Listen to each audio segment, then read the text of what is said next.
All right, an intro to a video. I've never done this before. Recording this post interview. Yeah, you read the title right. You saw the thumbnail correctly. Somehow, little old Piss Hansen is moving up in the world. Got to do a really fun, cool interview. Got to watch some TCAP with an actual decoy on the show. Dani from Long Beach joins me in this, and we just kind of hang out. Interview her a little bit about what she's been up to, how she got involved in the show, and we watched a few clips from the episode she was involved in. Still planning on covering a lot of these predators, just on my channel as standalone videos.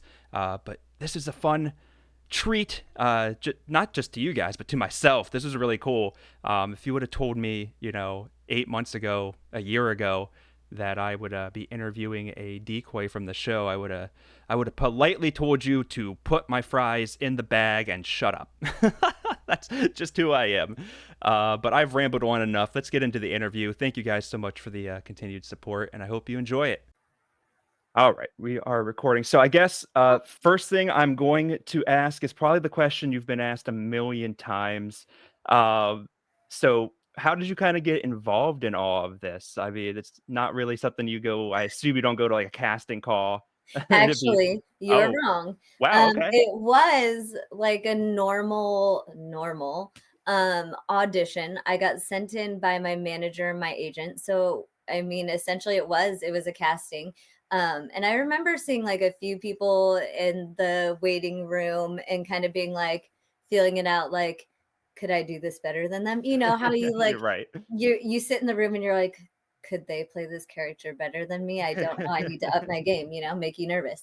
But when I went in there, the perverted justice team, or some of them were in there, like Del Harvey. Okay. Um, I don't recall if there was even anybody from like NBC that was sitting in. I think it was just perverted justice and they were recording. Interesting. And they went over like different scenarios. Like, what would you say if blah, blah, blah happened and like improvise?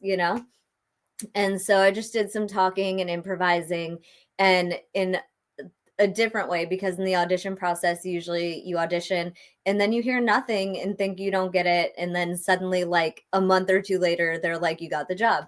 It wasn't like that. I literally was going to walk out the door and she was like, you're perfect. I want you. So that was super cool because that never happened. So I remember Right. driving home and calling my parents and being like, oh, they hired me like right on the spot. So in that way it was different, but it was a typical audition. I went in there as an actor. Wow. Okay, that's interesting. I wasn't Yeah, like super familiar. So, were you familiar with what you were like auditioning for? no. Um, I had never actually seen the show, which was interesting. Like I'd heard of it and kind of had an idea, but my mom was like, "You mean like Datelines To Catch a Predator?" And I'm like, "Yeah." And she's like, "You've never seen that show, have you?" But like my mom is a retired 911 dispatcher, which Oh, wow. she was still working at the time. And my dad was a police sergeant at that time. He's retired now too. All his four brothers and sisters, all cops in and around the Chicagoland area. And so for me, it wasn't like this super scary thing. Like I've grown Yeah. up with like dinner conversation being about, oh, did you hear about the 12-year-old that blew his brains out, which is super Right. horrible, by the way. But I was very used to the cop talk. Yeah, So it wasn't super scary to me that per makes sense. se. Yeah, that's interesting. So I Yeah, guess my a follow-up question I was gonna ask, but I guess it kinda answered itself there was, you said you called your parents and let them know, but, yeah, and I guess it sounds like they were a little bit more familiar with the show yeah, and they what it definitely was. were. Alright, so what was their initial they were I assume they were happy for you, but a little, "Be careful." Yeah, my mom was very like, okay, how do they do this? Like, Yeah. are there cops? Like, are you protected in some way? And I'm like, I'm sure I am. Like, they can't just like throw me to the wolves. I'm sure there's something. So, once I like got there, which was cool. They picked me up in a limo, which was Oh, super wow. fun. Okay. I felt like so fancy picking me up in my where I was staying in a limo and driving all the way to Long Beach. But yeah, when I got there, she had me like, giving me like have me giving all of the play by play of what it was going to be like and what I was going to do and how this was going to work. And yes, there are cops, and I'm like, the perverted justice team is like right there, and you know, Chris Hansen's right there. They're going to protect me. I'll be fine. Right, right. And so how did that like I guess how much prep did you have then from getting the job to okay, we're picking it up in a limo, going to the house? Pretty much that. Like, Yeah. I don't really feel like there was much prep. I remember kind of watching snippets of episodes so Mhm. that I would be like familiar, but I didn't want to watch too much and sort of psych myself out and freak myself out. Right. So I watched enough to be like, I know what I'm doing and I'm gonna do this right, but not too much where I was gonna make myself nervous and freak out and blow everything. Right. Um, how were the nerves, like, first few, it was pretty high, and then maybe you got a little bit more comfortable, or was it just Uh kinda a lot of high energy all day? I was gonna I would say it was pretty high energy. I think the only thing that made me nervous was my first guy that was coming to the house. His screen name was Rick's Talented Tongue, and I Yeah. remember being like, that is a really extreme start. Like, Yeah. I'm all in. Like, I'm all in with a hardcore one right now. Okay. Yeah. And then also, he was one of the first ones I believe that, like, I ended up standing outside with for so long. Like, Oh, he was right. second guessing going in, and it was like, I'm telling you, the longest conversation. And finally, Frag is like, "You're taking too long. Like, this is taking too long. You gotta, like, gotta do something." So I remember kind of playing hard to get and being like, "Well, just come on in and picture me naked." Right. And I'm like, whatever, I'm gonna go now. And then he finally followed me in. So the whole playing it hard to get, like, I'm leaving you now, he was like, okay, I'm coming. Right, yeah, yeah, I think if more decoys used that line, I think we probably would have had It is 100%. like it's so funny. It was like one of the first lines I ever said. And no, it was not scripted. I can take full credit for that line. Um, I don't know where it came from. It was just like first thing that popped in my head. And I remember thinking in my head as I'm walking in, I'm like, did I really just say that? Right. Oh my gosh. And it became like the infamous line that will never die. Right. Well, okay, I guess that's another question I kinda and they're gonna keep coming up as I go, so I apologize, but, um, how often I mean, I'm sure maybe not as much now, but right after it aired, did you have a lot of people saying lines to you or saying, "Hey, I saw you on TV last night"? So fully didn't anticipate for this to be any major thing. This to me was like, job, cool. I'm getting paid for it. I don't expect it to be like my big acting break. But I remember I went into Bob's Big Boy and I had like a few child star celebrity friends. And like, you know, I never looked at them that way. They never looked at me like they were just friends. And I'm used to them getting all of the like notoriety. And one Right. was, you know, one of my close friends was Stephen Anthony Lawrence, who played Beans Oh, from wow. Even Stevens. Yes. And then I had Stephen Christopher Parker, who was at that time just booked a role on ER and like had done several of like Rebound and you know all the that Yeah. kind of stuff. And I'm used to them getting people all the time like, "Can you Right. sign autographs and stuff?" Aren't you the guy that died on ER last night and Right, they're coming yeah, over to get the face? exactly. Yeah. And, like, another friend I have who's still a good friend of mine, Callie, she was in the movie Sleepover, and that was really recent too. So I'm used to them getting all the attention, and we walk into Bob's Big Boy, and somebody came up to me and was like, you're the pedophile girl." And I remember being like, "Whoa." Like, of all the people sitting at this table right now, and Oh, no. I'm like, "But do I take credit for that?" I'm Yeah, is like, that "I don't know if I'm the pedophile girl." Like, that's very odd. Yeah, like, I'm "Thank like, you, could you not shout that in this, yeah, I'm store, like, please?" the decoy? Yeah, yeah, Yeah. I did do that. So Oh, that was man. very interesting, and it was very funny because 'cause I'm like, I'm at a table full of people who have are very recognizable, and I was the person they came to. I was like, "That's just weird." Well, yeah, I mean, Dateline, especially the To Catch a Predator, investigations were, like I mean, that was must-watch television when it See, came I on. didn't know that at the time. I just thought it's just some show, like, I didn't know how much everybody watched this show. Yeah, yeah, yeah. That's a you kind of fell into to it. It sounds like, which is nice. No, It's it kind was of fun. cool. I think my nerves would have been much higher if I Exactly. realized it was, like, something bigger, and, I went on to, like, get called to do Cosmopolitan Magazine and Oprah and all this stuff, and that was not something I anticipated in the least when I did this. This wasn't something I did for, like, the fame by any Right. means. No, absolutely. Yeah, I mean, and obviously it worked out that way, but I feel like a lot of people probably don't take the role as quote unquote pedophile girl, thinking it's No, gonna lead to something much bigger. But no. um, I'm like, I don't even know that I considered it like an acting role even per right. se. It was just kind of cool for me because I'm just that kind of person that likes to like give back and stuff. And I'm Mhm. like, acting is a really hard way to give back. How do you give back Right. in acting? And so it was kind of cool because I'm like, well, my whole family, they're all cops and law enforcement. So this is kind of cool because it's my way of getting to like do what they do, Yeah, and exactly. helping in some way. Yeah, that's awesome. I was just thinking about it because you were talking about Rick's talented tongue as the first one that came in, and they of course led the episode. And I might play it here for just a minute. Do you remember who they led the episode off with by chance? I don't know if it was Rick, but I know he was one of my first ones. He was the Yeah. first screen name for sure that came. So Let me just play this for a minute, and we'll see if this jogs any memories. Aware that the men coming into our undercover houses could be dangerous.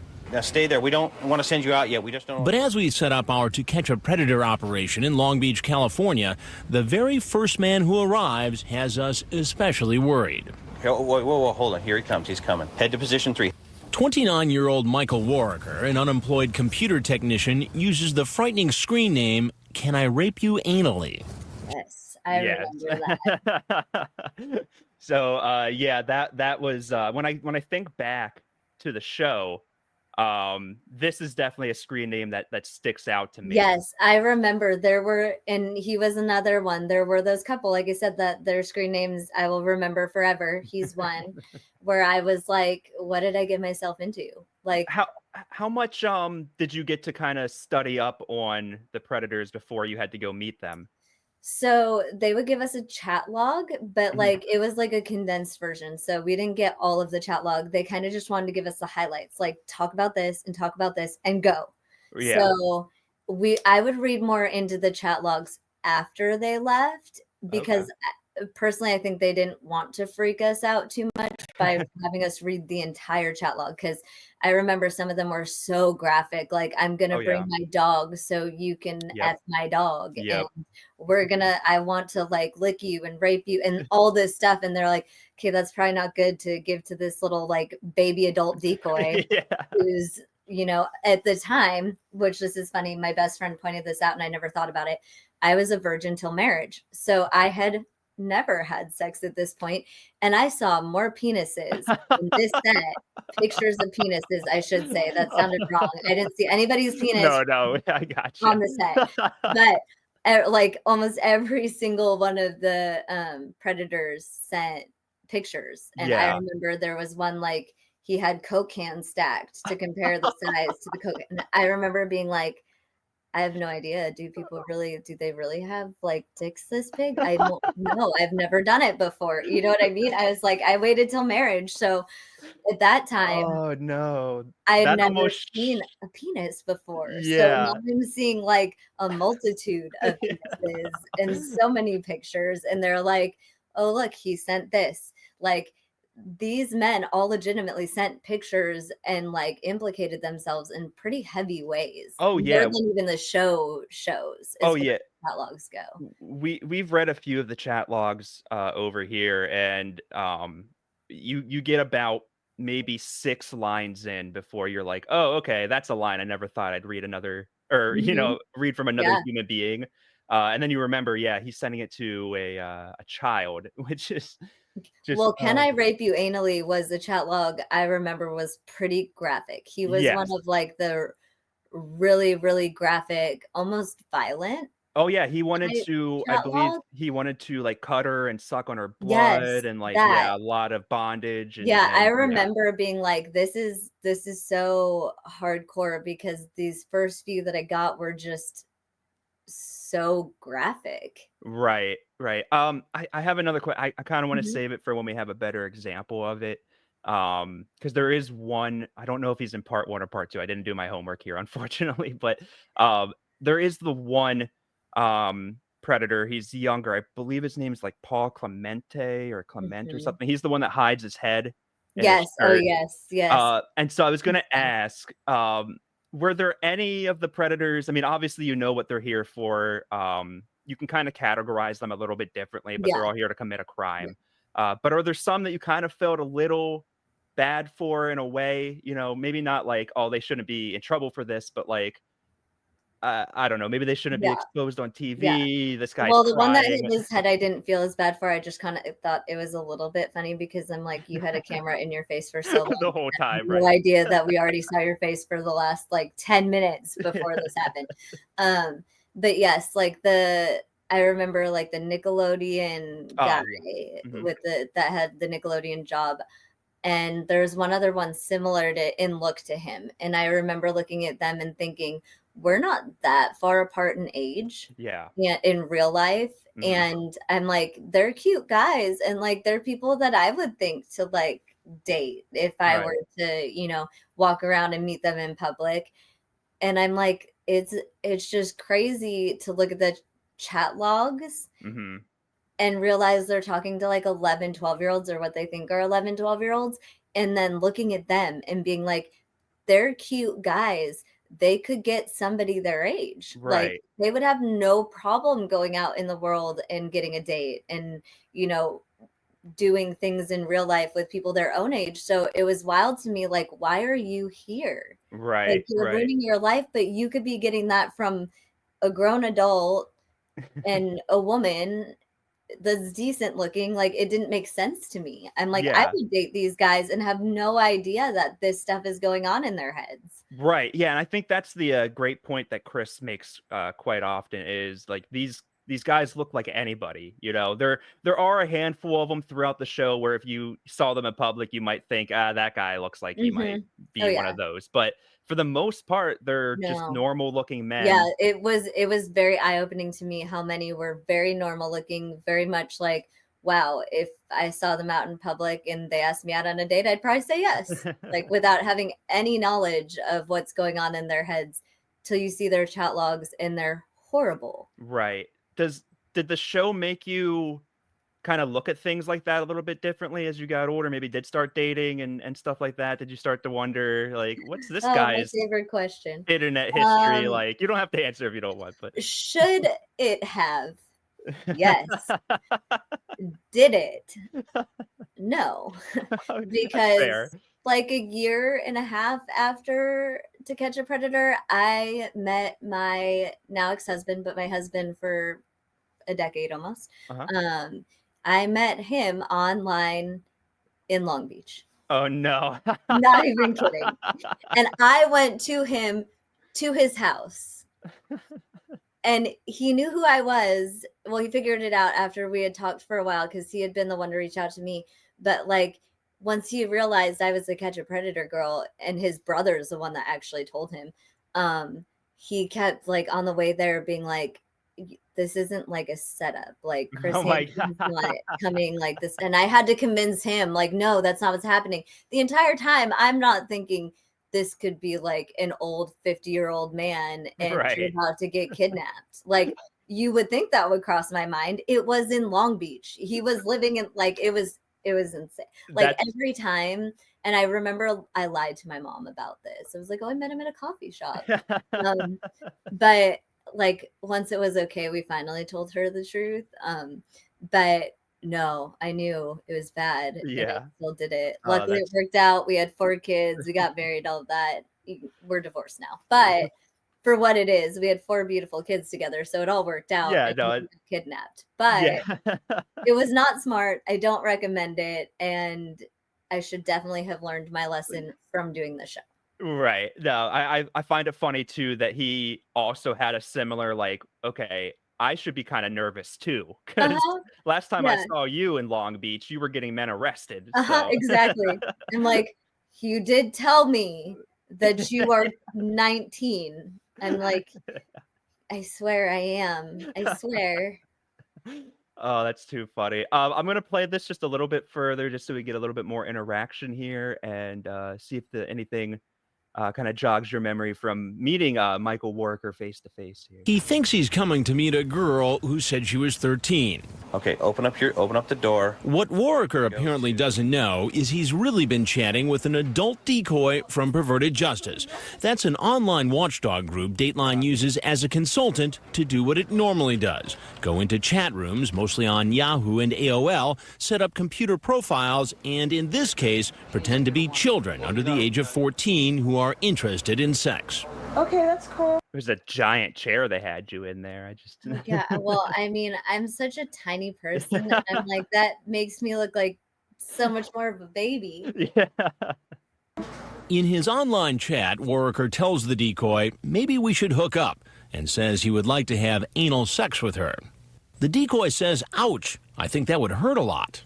Warwicker responds, yeah, but it's a good pain, you know. Now, Warwicker is at the door, Hi, how you doing? being met by a youngish-looking 18-year-old decoy playing the girl who's supposed to be home alone. Can you sit down? And it's time for me to have a chat with him. We have a lot to talk about.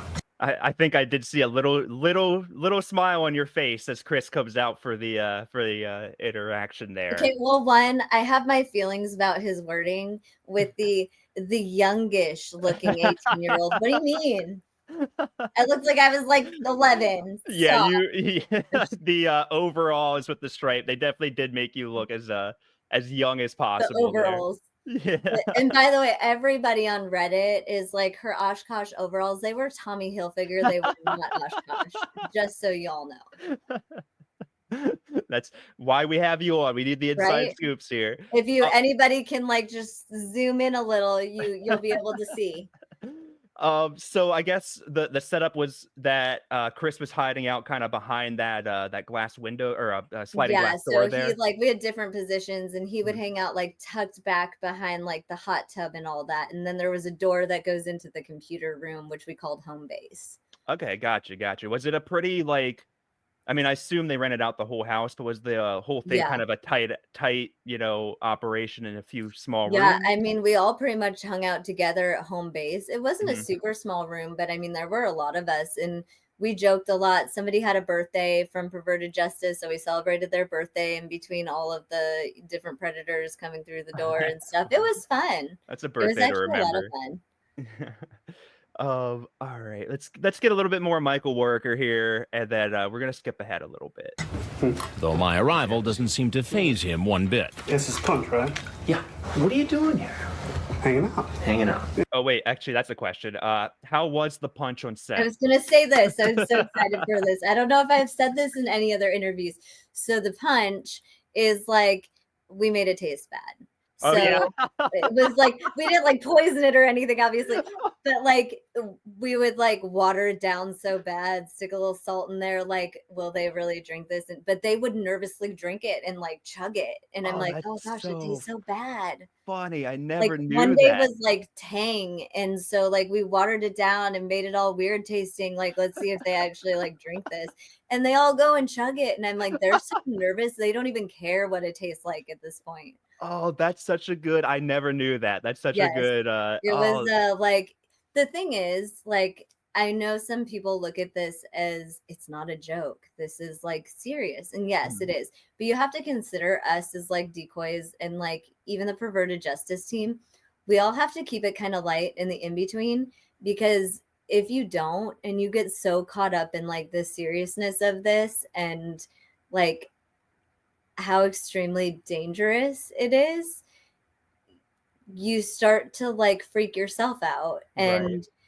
it makes it harder for you to do your job well. So in the in between, we really tried to keep things light and make jokes and do funny things, just so it wasn't all uptight, scared, getting in our heads too much where we couldn't do our jobs well. No, that makes sense. And I mean, you had alluded about basically all your family being in law enforcement. Mhm. So I mean that's the same style. I mean, I have family members who are EMTs and in law enforcement as well, Yeah. and their senses of humor are very You different than have to, like, yeah. you have to do something to, like, not break before the next person comes and you're on, you know? Right. And in this situation, it is you can, I think, laugh because Yeah. nobody's really in danger. Obviously, if this is a real situation, these people are real monsters, don't get me wrong. Yeah. But it's a controlled environment. We get to see all their funny excuses, how they try to weasel their way out of it. Yeah, well, and Um, that's the thing is at the end of the day, the amount of, like, kids that didn't have to be in the situation, right. and I was safe doing it Mhm. and surrounded by police and Chris Hansen and perverted justice, like, the best possible way to do this is this way. Yeah. Whereas if it's a 13-year-old, a 14-year-old, there's a lot that have been saved from not being put in this position because we put ourselves in this position in a Exactly. controlled environment. No, 100%, 100%. All right, man, I'm just focusing on that old Gatorade label too. Sorry. Yes. And he went for the And punch I over the Gatorade. What's that? He went for the punch over the Gatorade. I know, right? The sealed Gatorade that nobody could have messed with, but no, Yep. he wants his watered down tag. That's Yep, so great. he's going for it. I remember he actually like drank his. He was definitely nervous. knew that this was a setup because this was too convenient for this. What was too convenient? A chat room and just talking about everything that she did. And how old was this so-called person we're talking to? She said she was 13, but She said she was 13. And yeah, how she old didn't are you? look at that. I'm 29. And you thought it was okay to come over here and meet a 13-year-old girl at the age of 29? And hang out, yeah. That's all you're going to do was hang out? That's what I told her, yes. Yeah. But remember, we have his chat log, where he writes to someone who says she's a 13-year-old female, "I like rape." She responds, "Creepy." The most appropriate response, creepy.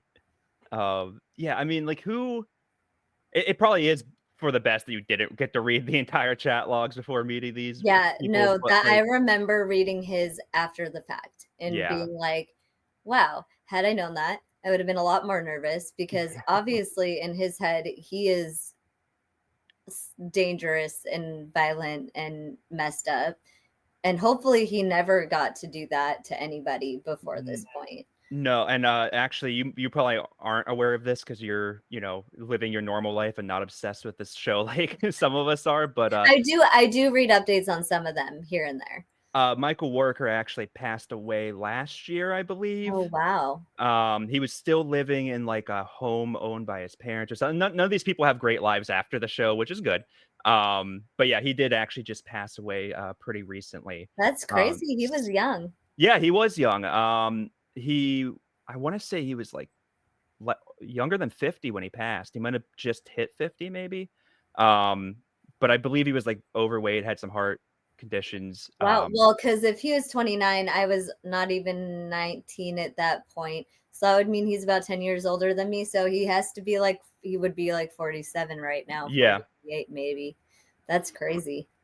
Yeah, I don't think, I mean, obviously, going to jail is probably not great for your health, but getting aired on national TV, being a registered sex offender, that probably adds a lot of stress and strain. But yeah, actually that kind of leads into a question I had for you. And you kind of answered it already, but if you want to kind of explain a little bit further, how much of the show have you kept up with, afterwards? Did you watch, any of the other investigations after yours? So I've watched a little bit of Casey's, and I do have like her on Facebook and stuff like that. And then I did get to see what happened in Texas and the footage from Texas, watching the documentary. I don't know if you know about the documentary that just came out. But the documentary that I was in, Predators. So I got to see some of that. And I did work with Dan in Long Beach. So kind of getting to hear his experience in Texas, where I was actually supposed to be with him. Oh, no kidding. It was very interesting and also heartbreaking and just all around it, one of those things where you're like, I was supposed to be there, and I would probably be a completely different person if I was there, you know? Yeah, definitely, definitely. Yeah, that's an interesting, and Dan's such a great decoy too. Yeah. He's so like just he seems very happy all the time, Oh, which I yes, he was like that peppy, yeah. fun. We used to joke and, like, make bets on who could do what, or, you know, who could get a predator to say what. But I will say, like, after hearing his interview on predators, I just looked at him and my heart broke because I was like, you can just see the heaviness Yeah, that he absolutely. carries now versus the Dan that I worked with, who was, you know, like, carefree, innocent. Like, it definitely changed him, which I feel like it would for me too. I would have Yeah. absolutely felt that guilt and stuff, which he has no reason to because No, he did not do absolutely. anything. But I would feel the same way. You know, that's hard. That's a lot to carry. Yeah, it's definitely like you said, it's not something you can it's only one person's fault in that whole scenario. The Yeah. only one person to blame in that, but it is definitely hard to have played a role in that, small or not, you know what I mean? Yeah.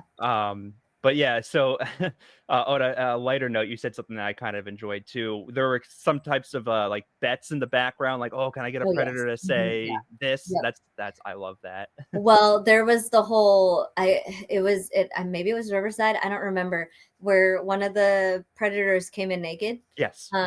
And it was like a whole thing between me and Dan, like, are you gonna get them to walk in naked or am I gonna get them to walk in naked? Because that needs to happen again. Whoever, like, that was amazing. And I don't know how that happened, but we're gonna get it to happen. It didn't happen in ours, but that was kind of the whole like lighthearted stuff. Like, okay, see if you can get him to come in with his clothes off. Yeah, yeah. It's weird that happened twice, I believe. That's Um, just wild.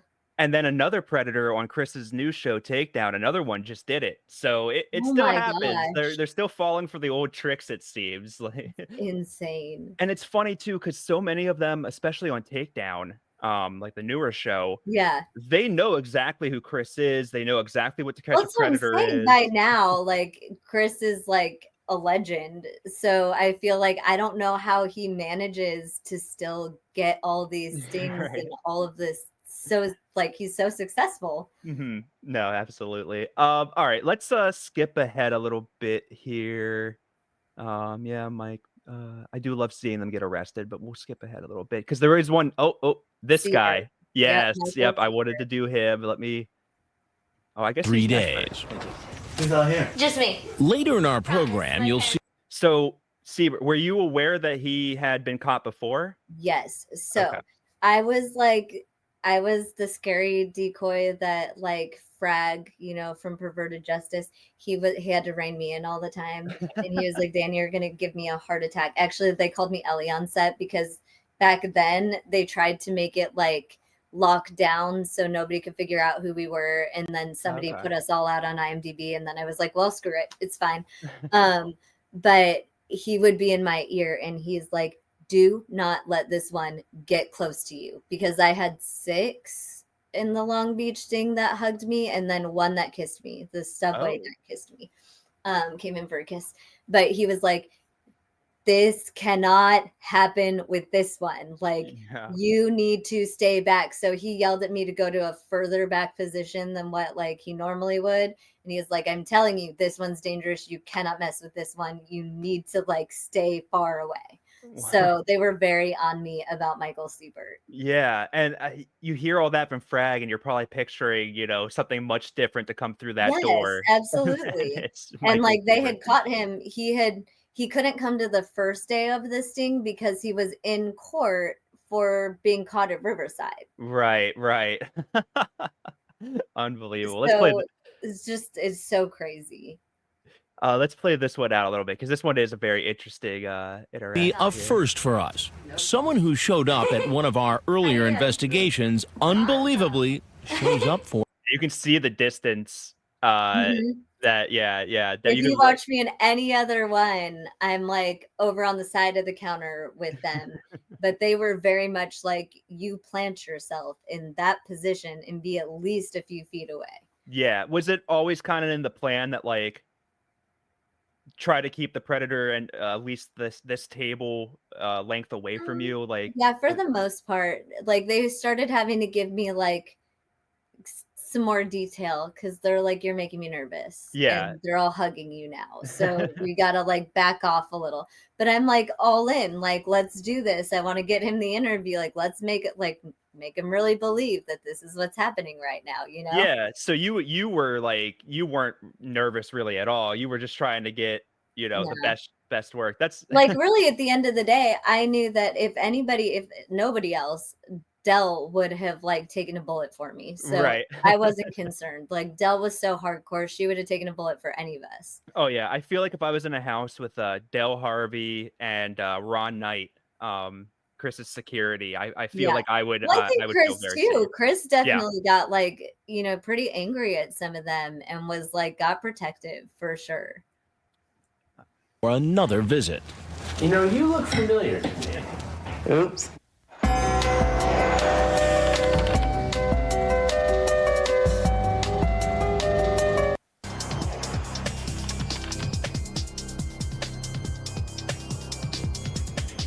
Hi, how are you? This is the third time we've set up an undercover house in California. For the Long Beach police, it's a big operation. Sergeant Lee DeBrabander is in charge. Just playing this alone.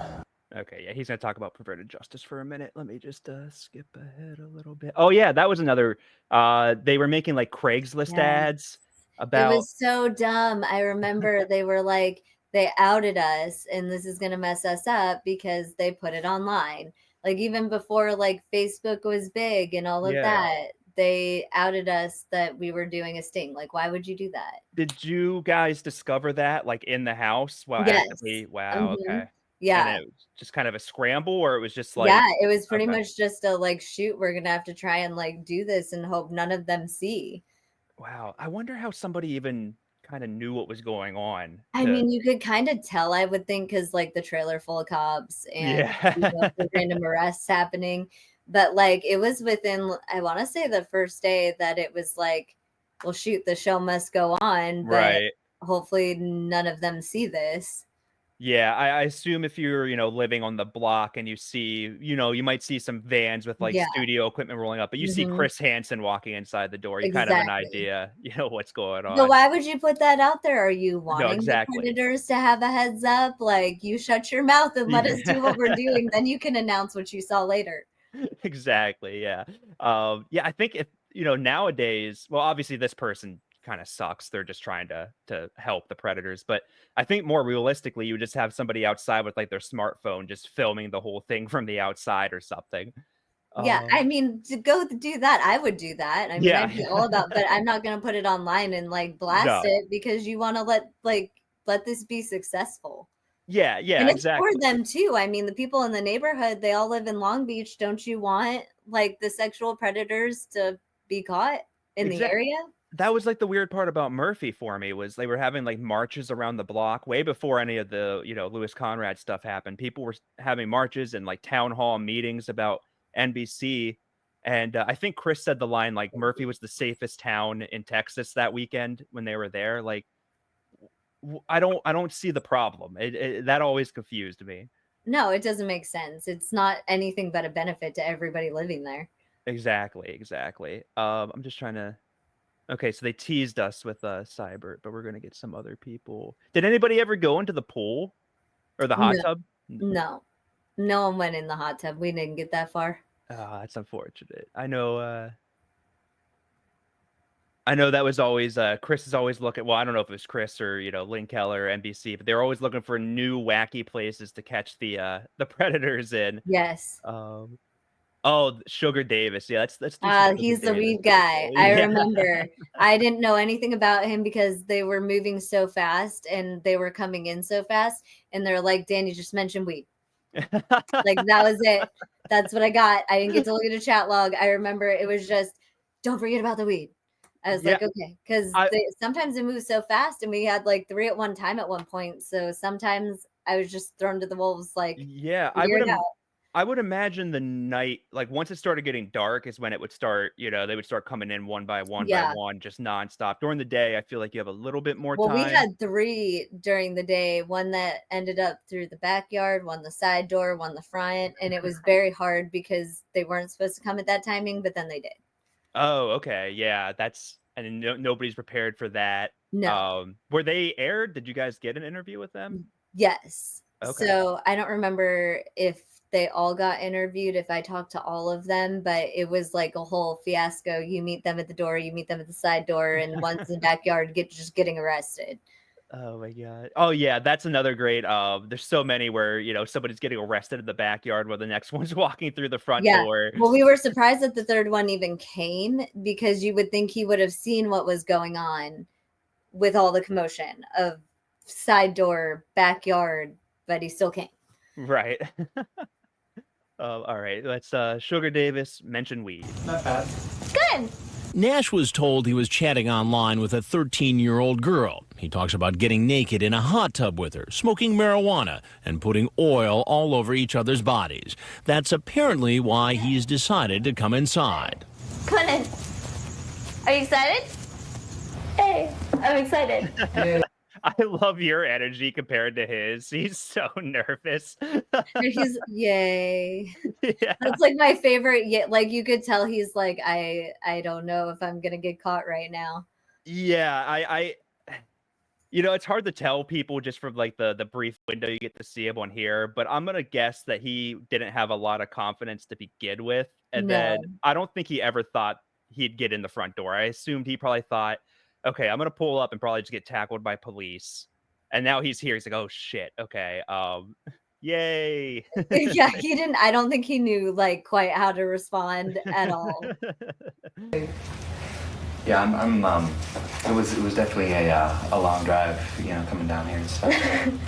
Did you bring any weed? Mm-mm. No? No. Why? You didn't bring your drums, or? No. You should have a seat right over there. No. I need to talk to you. His face.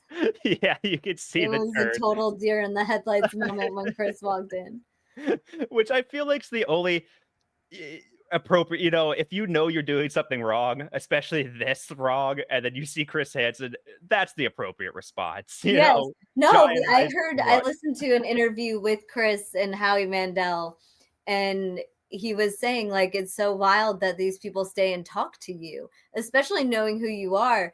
And it makes more sense, like his reaction, just run out the door, Yeah, just get it done. Like, don't get your face on camera as much as possible. Just get out. Yeah, exactly. Get Run. it Hope over you with. don't drop that bag full of like baby oil or whatever you brought with you and get out of there. I don't understand, but most of them do sit down and give him an interview. It's just crazy. It's the power of Chris Hansen, I think. All right, so they interview him. I don't think I had a question about the trio. Oh, there's Paul Clemente. Let's do some Paul Clemente for a second, and then we'll get back to what I was about to say. Asks Galliano to go out the back door. That's because right out front is the next man you're going to meet. Sir, please. I want to show you something. Sir, please. Coming up, this man has a good reason to cover his face. I keep catching it right. It's about to go to commercial break. All right. Oh, That's the sandwich one. is That's bad. the one that went in for a kiss, but they didn't air it like that part of it. Oh, Robert what's his name? Yes. Salas or something like that. Yeah, he went in for a kiss. And they actually cut the part where Chris had gotten really, really angry because he had an 11-year-old daughter and I was playing an 11-year-old girl, and Chris saw him going for the kiss and he just lost it. Wow. Chris had an 11-year-old daughter, or No, okay, guy. the predator. Yeah. Wow. That would have been. I mean, I get it, but it kind of would have been cool content to see maybe in like the raw tapes or whatever they called them, because we don't really see a lot of emotion from Chris. Yes, no, but Chris and I, when we talked, he had said, yeah, it was really hard not to like. He's like, most of the time I can, keep myself in check, but you just have those moments where you do get protective, and like he does have like he had kids too, like protective instinct that were around my age at the time. Protective instinct, like why would you go in to kiss her? You have an 11-year-old daughter at home. What are you doing to her or her friends? Right. Wow, wow. So he get like did he get pretty close? Did he actually like get Ge- the kiss? yes. Oh And then wow. I kind of tried to back away at the same time. And like, there wasn't too much interaction with that one because Chris jumped in so fast. Wow. That's more that I did not know. That's really interesting. Let's see. I think this is gonna be Clemente. He's sitting in the car in the front. It's busy at our undercover house in Long Beach, California. Okay, he's getting out of the car. Just stay tight, and we'll go to the front door. Remember, we asked our previous suspect to go out the back way so he wouldn't scare off our next visitor. Hi, how are you doing? Come on in. He's Paul Clemente, a 22-year-old college student from San Diego. Clemente spoke on. Random question, but was he expecting to meet like a blonde or something? And so I think it was a redhead. okay, yeah. It couldn't have been a blonde because there was a blonde wig and it was horrific. Yeah, but I think the towel was a redhead. Clearly, I don't look like a redhead. No. Well, they had some of the predators. I mean, I think I want to say it was one of the Florida stings. The decoy was like bleach blonde hair, just young white girl, and she had to play one of the predators was coming to meet like an African American teenager, and How do you do that? she literally just like yelled like come in and close the door as fast as possible and ran. The guy still came in like Oh my gosh, that's insane. with someone he thought was a 13-year-old girl. At first, Clemente says she's too young, but soon asks her if she's had sex and what position she's used. Finally, he gets down to business. So when's the time I could come to your house? Of course when your mom is not around. I'm asking when, so we can go out. Clemente asks if she's had sex in a hot tub. When the decoy answers yes, he writes back, "You're making me horny." For good measure, he sends along this picture of his penis. Then he tells her something that really surprises us. "You're gonna be my first." That's right. He may think she's 13, but he's the one who says he's a virgin. Now, the 22-year-old virgin is in the house. All right, can you pour me a drink really fast? Because there's something so funny to me. Like it would never not be funny to me when the predators talk, a huge game in the chat. He sent a picture of his penis. He's here, and now he's gonna be scared and nervous and stand in the corner and be like, "Hi, yeah, I'm here." Like, yeah, a lot. Like there were a few of them that walked around the house and had to like sure look around, but behind the curtain on the right when they walked in was like a control room, computer room. Right. So I'm like, oh my gosh, don't look behind the curtain or this is over.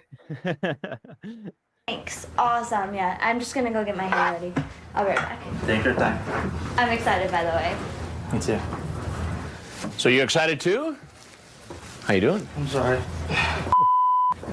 I just picture you and Chris like high-fiving as you pass each other through the little doorway out there as Chris comes in to just bury these guys. We never did high five, but we would share a look every now and then, like, oh, this one's gonna be interesting. Yeah. Could you tell that sometimes if like I know you only interacted with them for a pretty short amount of time, Yeah. but were there any where as soon as they came in and started talking, you're like, oh, Chris is gonna have fun with this guy, or like this is gonna be a good interview? I definitely had that feeling on a few of them where I'm like, this one, especially if I knew like some of the chat log before, then I'm like, oh, this one's gonna be rough. Like he's not gonna have a good time with this. What's wrong? I'm sorry. Please have a seat. I'm sorry. What were you doing here? She said so excited to see me. She said she was excited to see you. Now you're in the back, I assume, watching this on like a monitor, like closed monitors in the back. Okay, all right, and you're surrounded by you're in the control room still. Or? Yeah, I'm surrounded by all the perverted justice team and Dan and all that. What's the atmosphere like in there while this is happening? Well, a lot of the times they're like working away, still chatting with all of these guys, and like they'd take breaks every now and then. But a lot of them are like hard at work chatting and stuff, or handing me chat logs, or like telling me you got to pop on the phone with this guy over here because he wants to hear your voice. Gotcha. So there's not really any time to sit back and kind of watch. There definitely was those times where we would all be like, okay, now we're just sitting here, but like. Then they'd fill us in on, like some of the chat logs and stuff. And hey, make sure you do this. But like we joked and had fun, of Yeah. course, too. All right, let's go ahead a little bit here.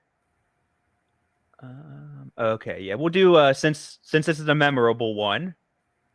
Hopefully this isn't too traumatic, but we'll do some Robert Salas too. I did not get the sandwich though, which was No. not fair.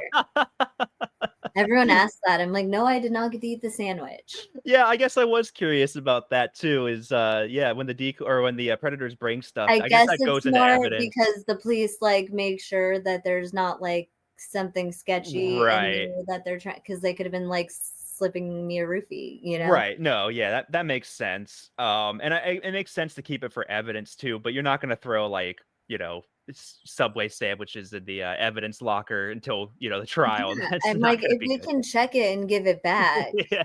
he did bring it for me. That's free lunch. The door and call out. Back at the undercover house, a copy machine technician and father of 3 is coming to the door. Hi. He thinks he's going to meet a 13-year-old for sex. Actually, this might be, bear with me here just a second. I know I just paused it randomly, but I think we just got an update about this guy today. Oh, really? Let me confirm that. Yes, yep. So Robert Salinas, I never know how to say his last name. Yeah, he just got arrested again. January way. 1st, it looks like. And it was actually for very similar things. No way. Yeah, so there's a good YouTube channel called the Skip Tracer who he's a private investigator, so he'll dig deeper into some of these guys and he'll provide updates. And he literally just posted that today. That's so sad because, like I said, he has his own kids. Yeah. They Oh were yeah. young. Yeah, it's you would think getting aired, put jail and your friends and family knowing you're a sexual offender and that you're just kind of a bad guy in general, throw all that out the window. Just being exposed as that on national TV, I think would make me never do I wouldn't even jaywalk No. like ever Why would you again. take that chance? Yeah, it's just insane. So yeah, I don't know the full update on him, but I know that he did just recently get in trouble again. Well, and then you have all the people defending like, oh, well, Dateline exploited them and blah, blah, blah. And it's so sad because these men, their lives are ruined forever and they're still doing it. Oh yeah, a large This majority. was not rock bottom for a lot of them. No, that's the sad part. And lunch. Have a seat. Will you pour me a drink, please? Oh, yeah, sure. Awesome. I'm just gonna go get my bikini. okay. There's a All hot tub that there, all right? easily cut. Meet 44. Yeah, you do. You kind of just like teleport to the back of the Yep. room all of a sudden. Yeah, wow. So when did Chris kind of like freak out? Oh, as soon as he went in for the kiss, Chris was like, beeline out of there. Wow. 4-year-old Robert Salinas, screen name Bob 1028, 2001. The decoy online told him she was 13 years old. In his chat, Salinas seems to know what he's planning to do is wrong. I could get in trouble for making love to a minor. So it's all the more disturbing when he asks if he can perform oral sex on her and inquires, Do you masturbate? He tells the decoy he'll come by before he picks up his child at karate, and that he'll bring sandwiches and dessert. Maybe I'll bring ice cream. I can put it on you and eat it off your body. Oh yeah, isn't this the infamous? They made up. This isn't a real Ben and Jerry's ice cream flavor. So the rumor has it that Bob is still searching the ice cream aisle for this this fake ice cream flavor. But yeah, my gosh. it's always like an extra level of gross when obviously it's an extra level of gross when they have their own kids, but when they mention They're the coming children, from a class like Yeah. a karate. How? Have you seen the one, I believe it's Riverside, where the guy brought his child with him? Yeah, so I've seen a clip of that, but Mhm. that's insane. Yeah, that was the only time I've seen Chris like he literally is like, we're not doing this. Like, just go get arrested. This is bad. No, because Yeah. I'm sure that was another one where Chris had his feelings and he probably Yeah. had to keep himself in check. That guy is a whole deep dive too. We're already pushing a lot of time here, so I won't bore you with that. But his his wife didn't leave him. They ended up losing that child that he brought to the Sting house. What? Yeah, the child ended up living with like extended family because the wife wouldn't leave him, and he wasn't legally allowed to have like the child in the home with So him. she And gave up the child over yep, the husband? Oh my, I yeah, can't yeah, it's a whole with that. Ben and Jerry's Funky Monkey? Okay, then you can lick it off me. Sure enough, here he is. And he's apparently a man of his word. Did you bring sandwiches? Sure. Awesome. I'll be right back. Okay. Did you get something to drink right there? Oh, please have a seat. Sure. Please have a seat. What's going on? What kind of sandwiches did you bring? Chicken. Chicken. Yeah. And so you're just going to come over and have a little picnic today? Was that the plan? Yeah, and then go back to work. And go back to work. Where do you work? I work at the copy service. We service copy machines. Copy machines, yeah. And how long have you worked there? 20 years. 20 years, yeah. And so you left the office today to come over here to... I was out doing the service call. I was going to... Oh. Yeah. So you had some spare time while you're out doing a service call, and you thought you'd drop by and see your 13-year-old girlfriend you met on... Yeah, so drops his child off from karate in the company van on company time to commit the crime and didn't learn his lesson. I mean, that has to be... There is no rock bottom for this guy. Yeah, I would hate to know what it is. None. We are going on for quite a bit here, so I do want to. There was one that I really wanted to talk about, but it's probably part 2. So, oh, there's Dan. I was gonna say, there's Dan. That guy was creepy. Yeah, isn't it the dude that like lived like down the road or something? Yes, like, and rode he his biked bike? over, Yeah. and it was dark. I was like, this is weird. He almost looked homeless. He does. He does. I mean, he just this picture, minus that the fact that he rode the bike over and probably had a little bit his of like, picture online was like a very cleaned up version from like 20 years beforehand or something. I love when they do that. Oh, here's the Nickelodeon guy. Yeah. Guy. Let's you know what? I'll just ask my question because I don't think they're in this one, and if we do a part 2 someday, maybe we'll get to them. But the tag along, or not the tag along, sorry, the guy, the 3 guys that showed up, the older guy, and he sent the 2 younger guys inside. Yes. And then you had the like 15-year-old, I think, that you actually talked to. That whole scenario. Can you kind of like just explain how that played out? I don't even know. It was the most bizarre thing. So I don't even know the exact situation because it was all very confusing to us as we're in the control room trying to figure out what is going on. But like, I guess the man who was actually talking to the teenage girl was like much, much older and was a relative and sent in the younger kids in case like that it was a sting and they were getting caught. Right. Yeah. And then he like bailed at one point and they like had to stop him. And there was nothing they could do because these are kids. And so it was a very confusing situation. Like it had never happened before. And they're like, I don't know what to make of this. Yeah. I just imagine that because they never got to speak with the actual predator in that situation. No. And I don't even know what he looked like or anything. I can picture him, but he just looks like a scruffy, like bearded pedophile. I don't know. So like the actual stereotype. Yeah, I mean he was younger. Well, not younger, but you know, he wasn't like a you know, beer-bellied old man with the glasses. But I mean, he was smart. He sent in the kids that are minors to feel it out, you know? Yeah, it was just that one always just stuck out to me because like you do have a weird level, you know, we don't know a lot about that guy, but he seems like he might be one of the more dangerous if predators. You're doing that and they're relatives of yours, like you're gonna throw them to the wolves. And I feel like that's not a plan you come up with on the spot. Like it almost feels like he had done this maybe before. Feels like he has had years of like learning how to do this properly. Right. Let's do Nickelodeon guy here, and then we'll kind of scroll through, maybe find like one more, but we'll start wrapping this up. Let's watch a Nickelodeon guy who I actually wasn't he featured in the Nickelodeon documentary that came out not too long ago. Was he? Because I did watch that. I believe he was mentioned. I don't know if they said his name. They might have just said he was caught on an NBC show. I'm gonna have to go back and watch Interesting. it. Now I gotta rewatch it because I totally watched that documentary. I thought it was so interesting. Yeah, that was a really good. I actually haven't got to watch Predators yet. I apologize, but that's You haven't watched it yet? Oh my gosh. no, I have It not is a chance. amazing. I heard great things. I just have to get the Sundance It out. is life-changing. You don't understand. We'll plug that at the end here. Let's watch some Nickelodeon, guys. Old girl. After the decoy sends a picture, Smith writes, "It's definitely bad. I think you're this cute." Laugh out loud. The girl asks, "How come?" He writes back, "'Cause I'm 27. He sends her several naked pictures of himself, but the next day, Smith seems to express regrets. "It can be dangerous," he writes. The girl asks, "How come?" Smith replies, "'Cause it's illegal."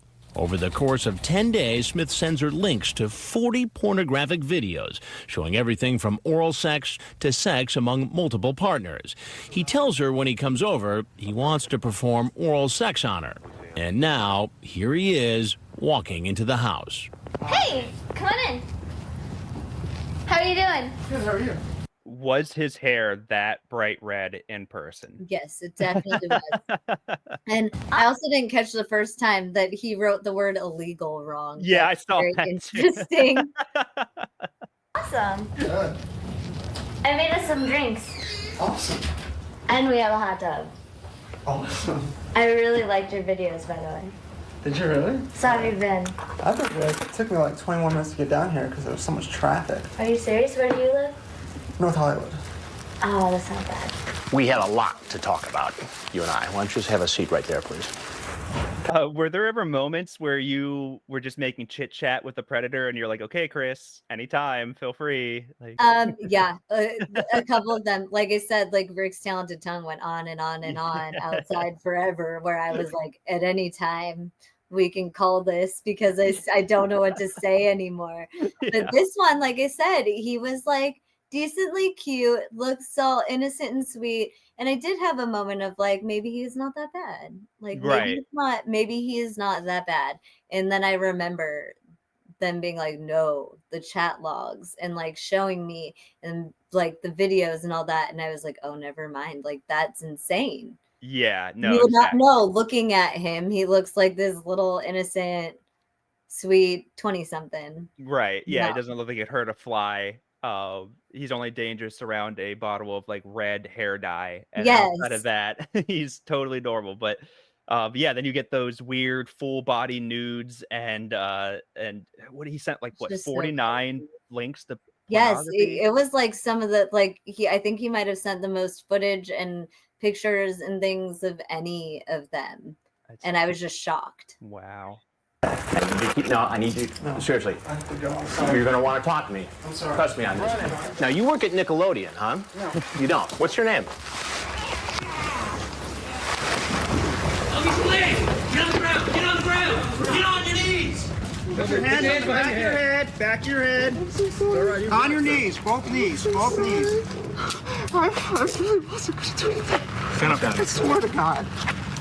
Smith. All right, let's see. There was a lot of Oh, for him this there. Oh, there's Rick. yeah. Well, and there's the dude that isn't this the guy who he like saw or no, didn't your walkie go off? Yes. Okay. So my Yeah. earpiece, something happened. I think it came out of my ear or something. And like he could hear it on the ground. And then he like heard it and then freaked out and then went away and then still decided to come back. Unbelievable. And then he's so nervous. He's the one that like asked for a tour when he comes inside. And, Like I was like, I remember being like, I think he's a goner. And then all of a sudden he's flying back up and I'm like, wait, he's back. Well, I guess he's back now. It's unbelievable what these guys would do when they think there's just a 1% chance that it might Like, work you out. know, he really was intentional, like had the intention of going through with things if he came back after hearing the earpiece drop and could get Yeah. a flag over the earpiece. Exactly. Oh, I guess we end on Cybert here. So let's watch him and then we'll wrap it up. I think they'll show a little bit of Riverside. Yeah, okay. Months earlier, during our previous investigation in Riverside, California, running so this funny. man, 26-year-old Michael Seibert, walked into our house. Get a bathroom. Back then, Seibert had a sexually explicit online chat with someone who told him she was 13. And just another real quick side note that's funny about Seibert is he was on the sting with the most predators caught. They caught so many in Riverside that his segment didn't even get aired originally. Oh, that's so interesting. So he, quote unquote, got extremely lucky. He didn't go to jail. Or no, well, I guess he was going through the court system. So he did end up going to jail, but he didn't get aired on national TV. He just had to deal with like all the other repercussions. And then he hits the lottery again somehow. And ends well, up, they said that he was talking to several of the decoys. It wasn't just like one for this sting. He had several of the perverted justice decoys going. I would believe that because I have a feeling that Seibert didn't get a lot of responses to messages he sent. So all of a sudden, when he was getting responses, they were probably all, because he is so mentally like handicapped. He was so dangerous. No, exactly. Yeah, he has no. You don't know what he might be capable of when he understands. And he had like assault charges and stuff like that. So they were like, "This is no joke, Dani. Like you can't mess with this one." Yeah, I think he had like attacked somebody with a baseball bat. Yes, that. Yeah, yeah. And he sent a picture of his genitals. Hey, sir. Let's come on over here for a minute, please. Seibert certainly had some explaining to do. And why did you send pictures of yourself like this to her? Oops. Oops. I will never do it again. Promise. And you say a lot of sexually charged things to her for a 13-year-old girl. I know what I did wrong. Okay? Okay. It will never happen again. Go ahead, you can leave. Sorry about that. Seibert told the Riverside police he gets treatment for seizures and that the scar on his head was caused by a fall when he was an infant. Do you work? Yes. Later, he pleaded not guilty to a charge of an attempted lewd act on a child and attempting to send harmful matter to a child with intent to seduce. That case is still working its way through the court system. So fast forward 8 months from our house in Riverside to our Long Beach investigation. He's still online, still using the same screen name, and amazingly, still chatting with someone who tells him she's 13. Just like his chat 8 months before, he asks, "Have you ever had sex yet?" And "I need sex." He also talks about group sex, but he's also suspicious and asks, "Are you a cop?" To which she replies, "No, I'm not a cop." Then apparently referring to his meeting with Dateline 8 months earlier, he writes, "I got caught before." Incredibly, he tells the decoy he has to delay the Long Beach liaison for a day because he has to go to court, a court date to face charges arising from our Riverside investigation. So he says, okay, so if I get it straight, you guys are already in the midst of doing the Long Beach sting. Let's just say it's like a Friday, Saturday, Sunday. He's supposed to show up that Friday and then has to delay a day. Now, was that news that you guys were made aware of? Like, were you waiting for him to show up that Friday or whatever day it was? Okay. Like he messaged us that like, oh, he had something to do that day or whatever. And they were like, yeah, it was court. He's in court that day. But I think it's so funny. And it wasn't just him, because I know he has a mental like issue, but a lot of them ask, are you a cop? Right. Do you really think your response is going to be, yes, actually, absolutely, I am a cop? Yeah, exactly. Like, what is the point? And they, they mentioned the scar on his head and, his mental whatevers. But in that Riverside clip, he says clear as day, I know what I did was wrong. And that's all you need. Well, he always says, oops. Like, yeah. Like, he's very aware that what he's doing is a crime and shouldn't be happening. And he chooses to do it multiple times. Well, he wasn't supposed to be online at this point. That was something that they had restricted him from.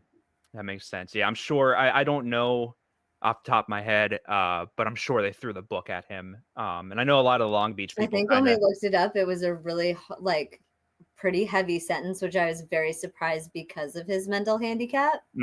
I thought he might get like a little grace for that, but right.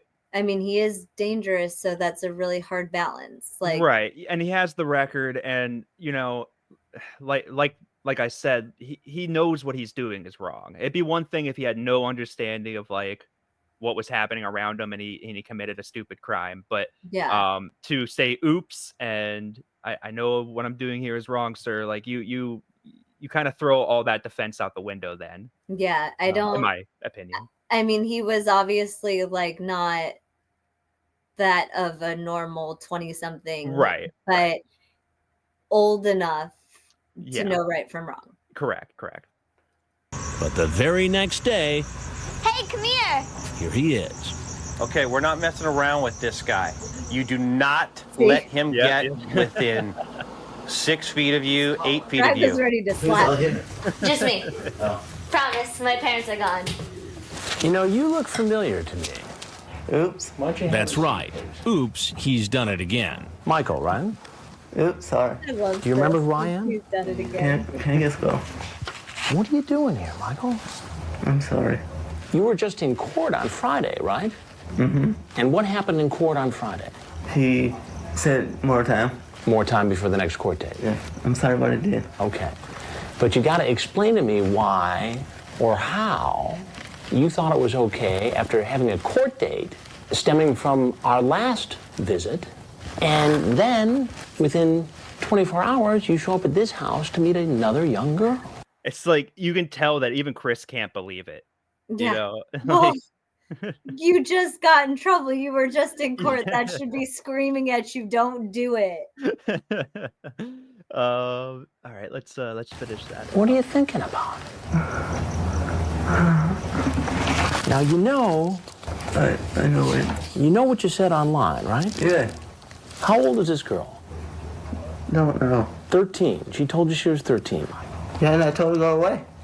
She keeps eyeing me back. You ask if she's got naked pictures of herself. You ask if she performs oral sex, what color her underwear is. Now, Michael, you know this is not right to do this, right? We had this very same conversation in Riverside, California. Yeah. Do you remember that? Yeah. And right then, you told me that you knew this was wrong. I know. And that you would never, ever do it again. And that turned out to be a lie, didn't it, Michael? I promise this time, if you rip it up, I'll never come back. But if he appears to be a sad case, you should know that according to Perverted Justice, Seibert has had sexual chats with at least 3 other decoys who said they were underage girls.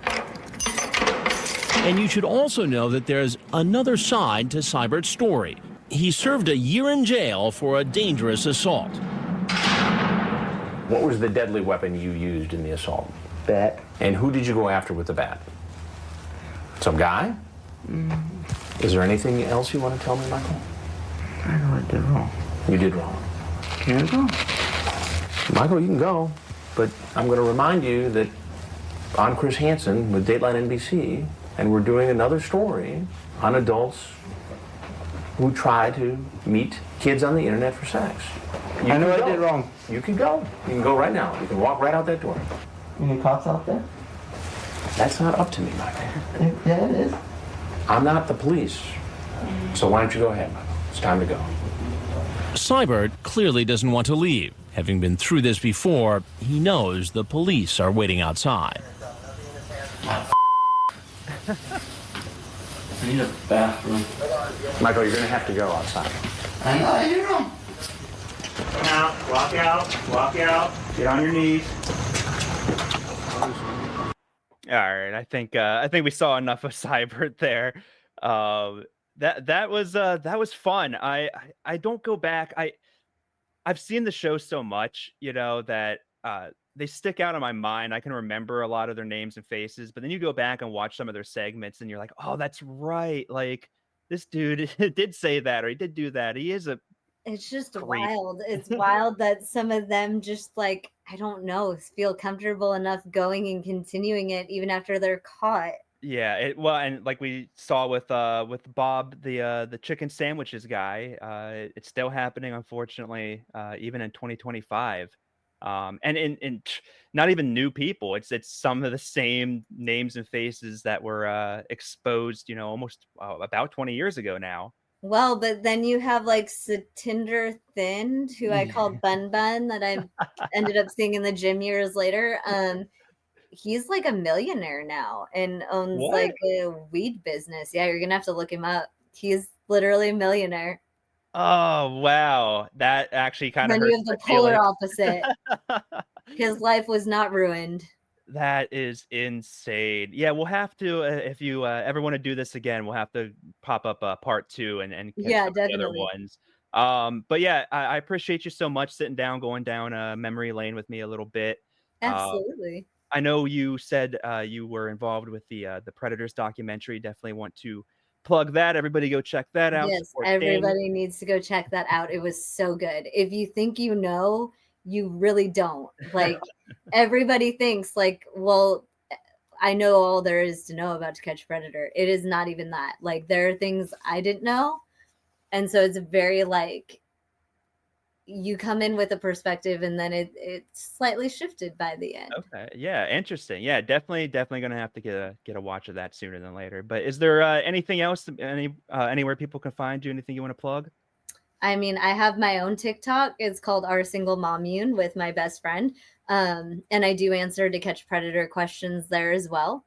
And of Perfect. course, Reddit for the Reddit people. Perfect. If you want, just send me a link to that TikTok. I'll Yeah, put it in the definitely. link in the description. But appreciate your time so much, Dani. Thanks for doing You this. too. Thank you again. Yeah, of course. Have a good night, everybody. You too. Bye. Bye. So first of all, just thank you again for doing this. Appreciate you coming back for the second half of this. I always like to like update people. It's been a while. Yeah, so for this one, I actually did get a handful of questions, actually a pretty decent amount. I'm gonna have to pull them up on my phone here since my computer's not working with me today. But figured I would kind of sprinkle those throughout. Since Sounds I good.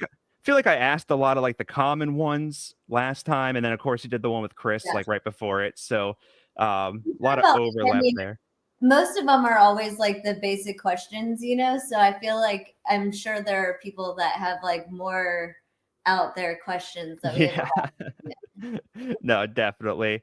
While I'm pulling it up though, I did pull up a couple more clips from your episode. This time I just kind of, instead of having the whole episode and kind of clicking around and trying to figure out where we're at, I Yes. sat down and actually watched the episode this time and pulled like 4 or 5 predators from the second part of the sting, just to see if anything jogs your memory and kind of do what we did last time. So I figured we'd open with the one that got the most mention, I think, in the our first part at least. And the person you dealt with first here, we got Rick's talented tongue. We'll open up with. Well, yes, can never forget Rick's talented tongue. So yeah, I'll pull up those questions here, Ed, while I do that. Send the decoy out. Then there's this man, 32-year-old Corey Edgar, nicknamed Rick. Edgar, using the screen name Rick's Talented Tongue, chatted online with a decoy who told him she was a 12-year-old girl. He tells her he's sending a picture of his penis. He asks if the girl has condoms and, in graphic terms, if he can perform oral sex on her.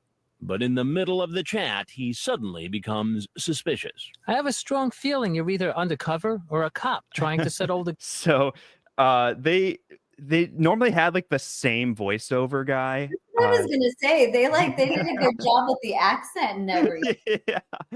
Yeah, he's one of the few where they like got somebody to do like an impersonation. I always thought it was interesting that like the decoys, they never had us do the voiceovers. I was talking about that with my best friend. I was like, it's interesting. We were there. We totally could have done like the voiceover for the decoy and been ourselves, you know? Yeah, that would have made sense. And yeah, like you said, you're already there. It always sounds like an adult that's trying to do like a really squeaky voice. To sound, like you literally should have just utilized us in the in-between to get like the, you know, B-roll type audio stuff.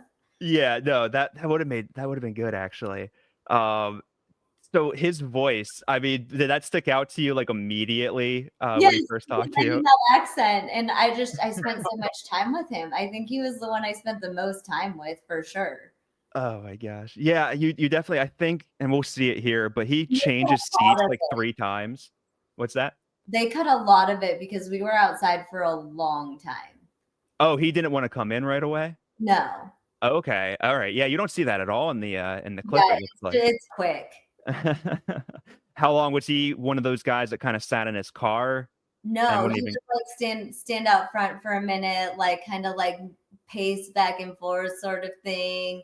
And then it was like, okay, let's get a move on. Yeah, that's almost more creepy and like awkward to just like stand outside the home. Like, you don't want to draw attention to yourself, man. And Eventually, I think I got bored. I was like, okay, we gotta move. Like this one's getting old. Like I'm just gonna go in now. right. Is this the one? This is the one you said your famous line to, right? Yes, yes. Yeah.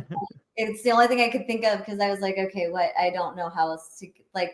He obviously wanted to come in. Based off the conversation, it was like he was all in. So I'm like, you're a creep, obviously, and you want to come in. You just don't want to get caught, which is almost more infuriating because like I don't want to bait you in if you don't really want to come in and you're like questioning that what you're doing is morally wrong. But I Right. knew he like it wasn't about whether it was morally wrong or not. He was just afraid of getting caught.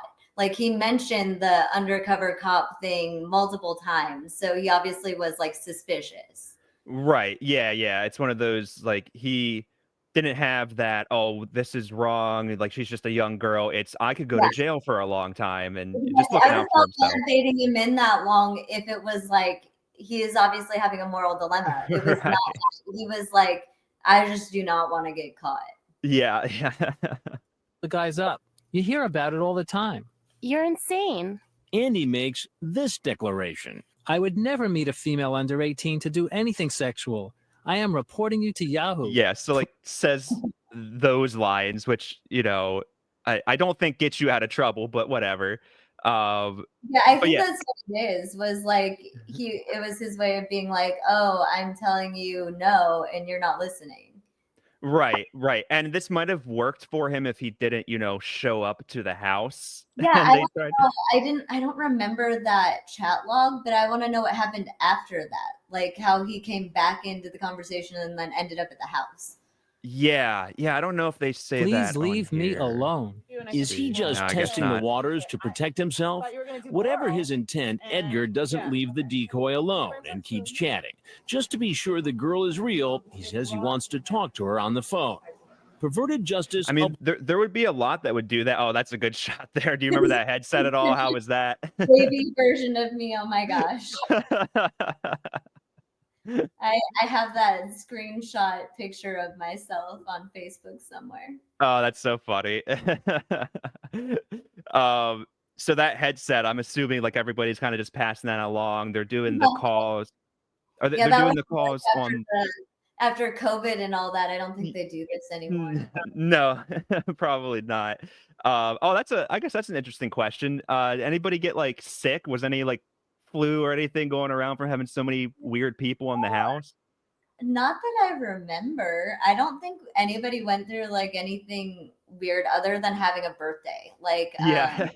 one of them we celebrated their birthday, but other than that, no, which was nice. I'm glad nobody was sick. I don't know. We were all older though, so I feel like when you're not working with like kids, it's less. Right. But we all were like in close, tight spaces, so I wouldn't have been surprised if one of us got sick.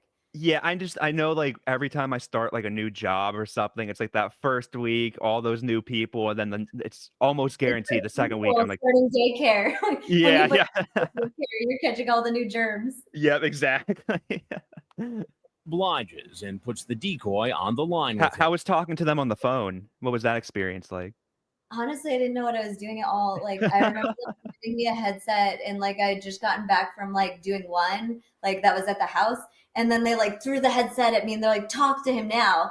Like it was like he had called or something and I wasn't in there yet. And then they like threw it on me and I'm like, okay, I don't know what I'm doing. Okay, I'm talking. Oh my gosh. So you don't know who you're talking to. Well, I What? didn't really know what was happening at this point. I just went with it.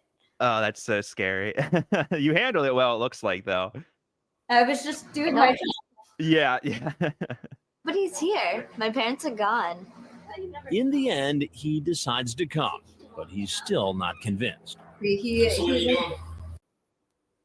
Yeah, he's so hesitant to come in. We lingered outside that house for at least 20 minutes. It might have even Wow. been longer. Like it was a long time of, I remember standing right by the door being like, just talking to him and him asking if I'm a cop over and over, or like if there's a cop inside. And I'm like, buddy, like, why do you even ask this? I don't understand why they ask this. Like, I'm going to just straight up tell you, oh yeah, actually when you walk in that door, there's a cop. So come on. Right. Like, it doesn't make sense. Like why they ask over and over, like you're going to tell them the truth. Yeah, and you figure like if you're a cop at this point, you're probably just going to arrest them. Like I don't know what the point of going into the It was house. funny. As soon as I did the like you know what every man loves, when you're like, take it away and it's not yours anymore, then they come after you. Like when I'm like, he's like, all right, I'm in. Yeah, and then he comes into the house, doesn't he? Is he one of the ones that asks for a tour, right? Yes, he goes, oh, can I see? And like looks in every crevice, and I'm like, oh my gosh, don't look behind the curtain, don't look behind the curtain. Not too much. I was just talking online. Talking online? Yeah. You walk around. Come in. Where are you going? Just trying to think about this. For the next few minutes, Edgar can't decide whether he wants to stay or go. Finally, he comes in. Whatever. But spots Yeah, all... you could hear your yep, whatever, and just walk away. Go over it. I remember Greg was like, this is taking too long and we need to move along because we have other people. You know what I mean? We have like other predators that are coming. Like there's allotted times essentially, and this one is just taking too long. Camera crew in the next room. You are a suspicious guy, Rick. I told you there's people here. I want to speak with you for a minute. Why don't you have a seat right over there? I wasn't planning on any of this. Good. I want to hear the whole story. So and just once again, shout out to the guy that did his voiceover. Spot on. It's so funny because he's so cocky. Like it almost is like most obnoxious, and I think it actually really did annoy me, and that's why like I did sound annoyed. I don't think it was like an act. Like it was obnoxious because he was so cocky, and you knew he did all of these things, and you saw all of his graphic pictures and stuff, and then he's all acting like, oh, see, I told you that I was gonna get trapped into this, but like no, buddy, you were all in. Like you just didn't want to talk. Yeah, exactly. You weren't pacing around, not entering. You know, he says trying not to think about this. Like it's not like you said earlier, him, you know, his consciousness awakening, and he's like, this is wrong. He's just so nervous. And then, yeah, his cockiness, he's going to say it here in a moment, but he's going to blame the decoy. You know, he's going to say, she keeps messaging me. Yeah, it's with somebody else. I swear with like these ones, it's just so frustrating because I'm like, the only hesitance was getting caught. Yeah. And you already went in the house, so you're already screwed. So you might as well just walk in the house because you walked on the property. So the charge is there regardless, you know? Right.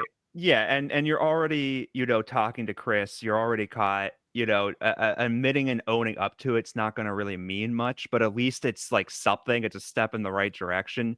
It's like continue. Once they step on the property, that's a different charge.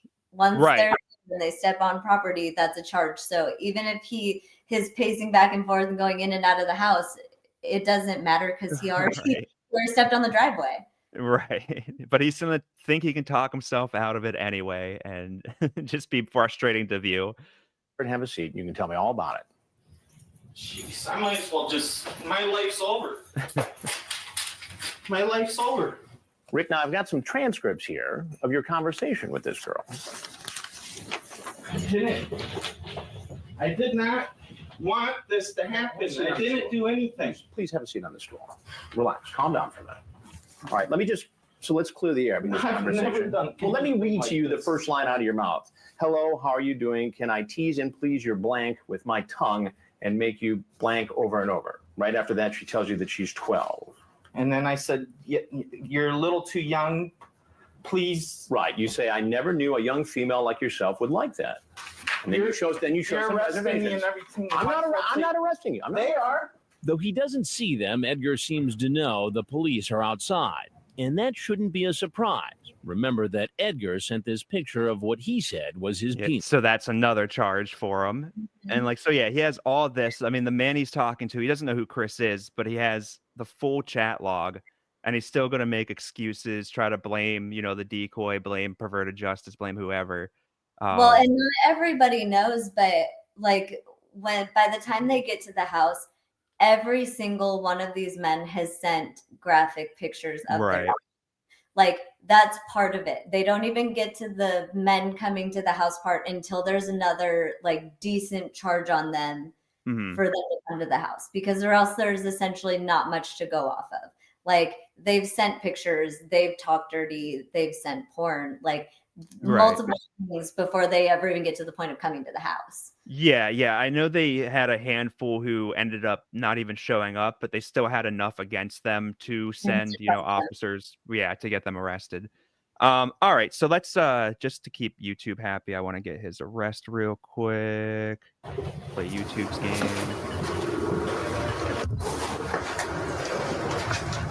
Get on your knees.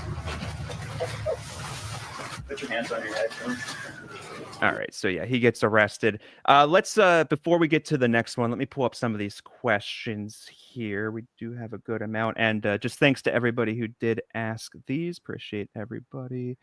So in no particular order, and we might have covered a little bit of this, but we'll just go over it again here real quick. So one of the first questions was, what was it like in between pred catches? How did you and PJ pass time between stings? Love your work, Dani. Definitely one of the most entertaining decoys. Okay, so it depended on how much time we had. So sometimes it was work and we went over like the full chat logs of like usually the ones we already caught, so like we could have the understanding of how dangerous these guys are, because I think especially with me, they felt like, okay, this girl is like naive as heck and doesn't realize the danger she's in because she's letting them all like hug me and all that stuff. They're like, she needs to see that it's bad, but also to like fully understand what we're doing. So a lot of times we were going through like full chat logs and being like, this is how serious it is. This is how bad it is. Other times we were answering the phones and doing the phone call thing. And then other times we were literally just keeping it lighthearted and screwing around. And I think it was a must to kind of like make light of certain things and like even what we were doing, just because you can get so caught up in the stress and like realizing you're in danger essentially doing this job. And if you get caught up in that, then you could essentially blow it all just by fear. And so I think they really tried hard to like keep it so we always felt like, haha, make it light, keep things cool, and then we're sending you out, sort of thing. So we were like, had a moment to decompress, so we would all can hang out and just like make fun of things, and like I said, celebrated a birthday and things like that, just to keep it light and fun in between. Yeah, that makes sense. It's almost that like police officer, emergency room nurse, you have to keep it light, but it's a very serious situation. Surgeons, like they talk while they're doing surgery. Like you have to kind of keep things light so you don't let stress overcome you. Right. I have another one here that's kind of related to what we just watched. We kind of already answered it, but I'll ask it for clarity here. How long did Corey Edgar, Rick's talented tongue, sit in the chair? Did you laugh as hard as I did when you first heard him speak? Okay, so I don't know about the chair, but I just know the amount of time I spent outside with him was insane. Like it felt like forever. I can hands down tell you that he was the predator I spent the most time with times 10. He was in and out, pacing, wouldn't even go in the door for a while. Frag is like, we got to move along. And I'm like, okay, yeah, I'm kind of bored with him now too. Like, move this along. So outside, it was like a good 20 minutes at least. I potentially could have been longer than that. It felt longer than that. But then inside, he did the same thing. He toured and paced, and like even with Chris Hansen, you see him come in and he's still pacing in and out of different areas of the house, like making himself comfortable. I don't know how long he sat in the chair, but I just remember he definitely was like touring everything. Right. He's like a pacer all over the place, like bouncing around. The same person also had a part like a second part to the question. Was there anyone that you didn't want to interact with? Like anybody, maybe they read the chat log before they showed up and you're like, I don't know if I want to deal with this guy, or maybe once you saw them. So I don't know that there was any that I was like against. I mean, you don't really get a choice. It's a job. Like, Right, you right. need to be like, I'm out on this one. You go find yourself another deal. So I never thought of it like that. But the guy in the park was hands down the scariest for me, where I was in the ugly, horrible wig that was just terrible. I finally found a picture of it like last week and was like, I can't even post this. It's horrific. It's horrific. Oh my gosh. But at the park, because he came in a rented car, like I knew where the police unmarked cars were, and I knew where perverted justice was. But the plan was to tell me when his car pulled up, except for that he pulled up in a different car, in a rental car. And so then I was taken completely off guard, and he came up from like totally different spot. And then they're yelling in my ear, oh my gosh, he's coming towards you. He's coming towards you. That was probably one where I was like, oh geez, like I'm out now. Like, just kidding. We're done here. Yeah. But like he was already there. But the things he said were scary, because I'm dead convinced that if it was a 14-year-old that or 13, whatever he was going for, was somebody got in the car and it wasn't a decoy, I don't think they ever would have come back. Like, he was in a rental car. He had an MP3 player. He talked about running away with her. Like, he was going to cross state lines, and it was going to be not good. Yeah, it's funny is the wrong word. It's not funny. But it's I guess odd to me that Frank Sierras is probably one of the most dangerous predators that was ever featured on the show, and he doesn't really get talked about or referenced very often. I felt by far like none of them really scared me all that much, except for him, because I could totally see through the chat logs and through like his demeanor and the things he brought that he was legitimately going to run away with a child. Yeah. And like, I don't know where he's at now, and I've really been curious about up and keep forgetting to do it, but I would not be surprised if he's done things since then. I'm totally surprised if he's out of trouble. Unfortunately, I'm not aware of anything either, so I'll have to look into that too, because it's a good point. Yeah, of all the ones that may or may not be running around out there still, he's definitely one of the ones that we should be keeping a closer eye on. Yeah, I don't know. He's one that will stick out to me, and also because it was a different environment. I wasn't like in a far away from me. So that was probably the least protected situation I was in. Like, if he pulled out a gun and shot me, nobody would be able to do anything, because they're, so far away. But, that was part of the job. And I signed for it. So that was probably the most unique setup they ever had. As far as I remember, they never traveled. Do you know how far that park was from the actual sting location? It wasn't far. I want to say it was like 5-10 minutes. In fact, I went to that park after with my now ex-husband. Like, we visited that park, and it wasn't on purpose. Like, we had gone there because he lived in Long Beach, and I was like, oh my gosh, this is the park that we did the sting in. I was like, right there. I was like, that was the blonde wig and all that. He was like, oh, that's so weird. Yeah. Oh my gosh, that's so funny. I did pull that up here real quick. If maybe we can play a couple seconds of that. Relatives in Long Beach, Sierras offers to drive down and give her a ride back home. Yeah, we could even go to Disneyland or Magic Mountain. Wow. Back in 2004, before Dateline was working with Perverted Justice, Sierras, using the screen name Pitbull David 2001, chatted online with Right, that's the other thing, is he had been caught doing this before too, so he's definitely... Well, and he's using a picture like 10,000 years old, because he looks nothing like that. Decoy, who said she was 13. He sent the decoy pictures of his penis and told her, I want to make love to you. I know I will say I love you when I'm making love to you. Back then, Perverted Justice put his chat on its website, but Sierras was never charged with any crime. Then, 2 years later, during Dateline's investigation in Petaluma, California, Sierras began. They agreed to a meeting in the park, and now our decoy is waiting for Sierras to arrive. Are we copying this, everybody? He spots me and runs. He's running. So, oh, hold on. We didn't get a great look. Yeah, okay. So that's probably the best look we're going to get there. But yeah, so they got the blonde wig. It looks like some type of hat to try to hide it. It was like a bandana situation to cover how bad the wig was. Did wearing the wig make you more, I don't know, self-conscious or nervous that like they're gonna? Oh, 100%. I'm like, I don't care how dumb they are. Like they could have all the mental health issues and they're going to be able to see that I am not really a blonde and it's Right. a wig. And then yeah, we'll see during the arrest here. I believe they search his car. Yeah, so the rented car, like you said. They also find that pink MP4 player Sierra said he was bringing for the girl. Oh, maybe a little gift? Yeah, maybe a little gift.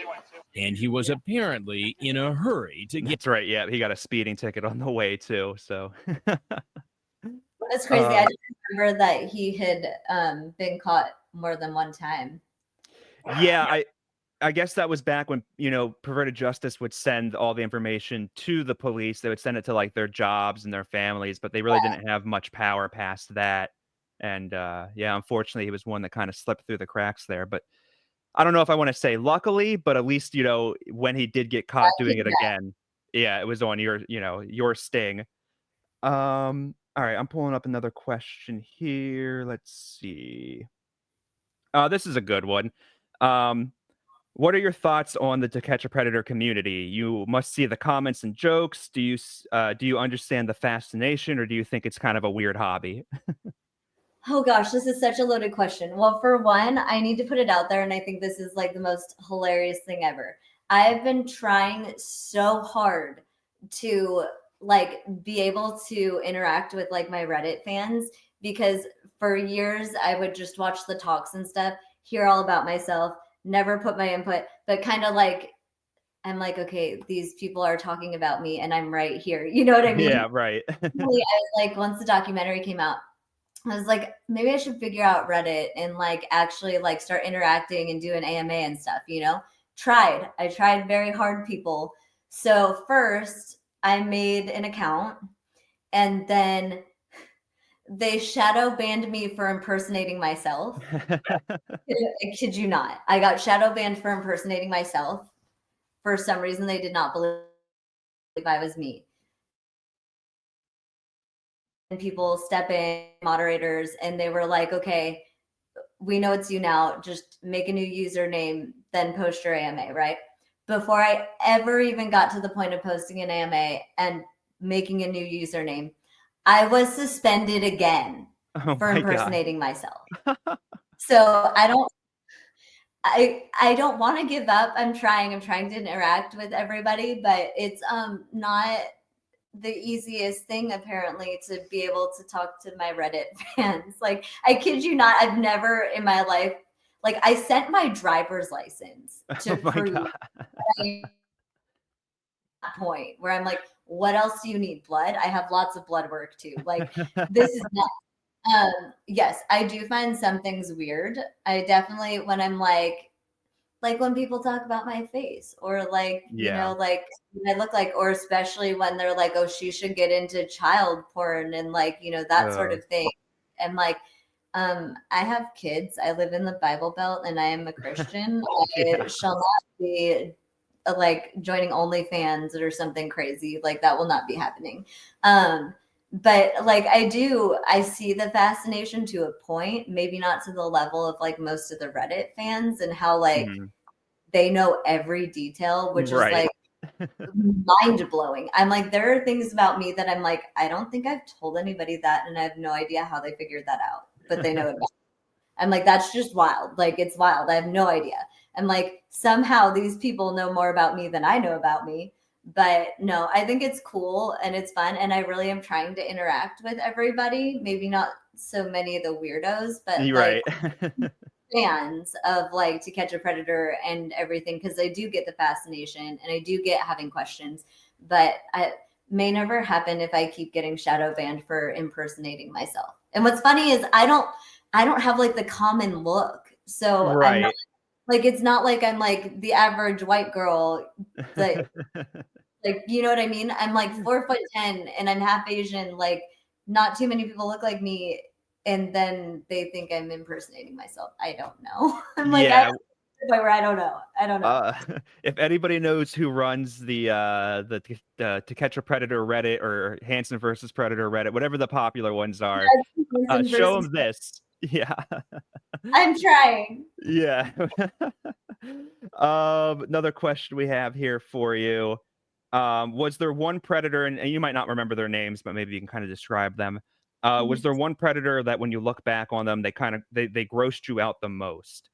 And it might have been Frank. We kind of talked about that already, but I would go Frank, or I would say, why am I blanking on his name? The one with the head injury. That was Michael Seibert. Yes, yes. I don't know why I blanked because I totally know who he is.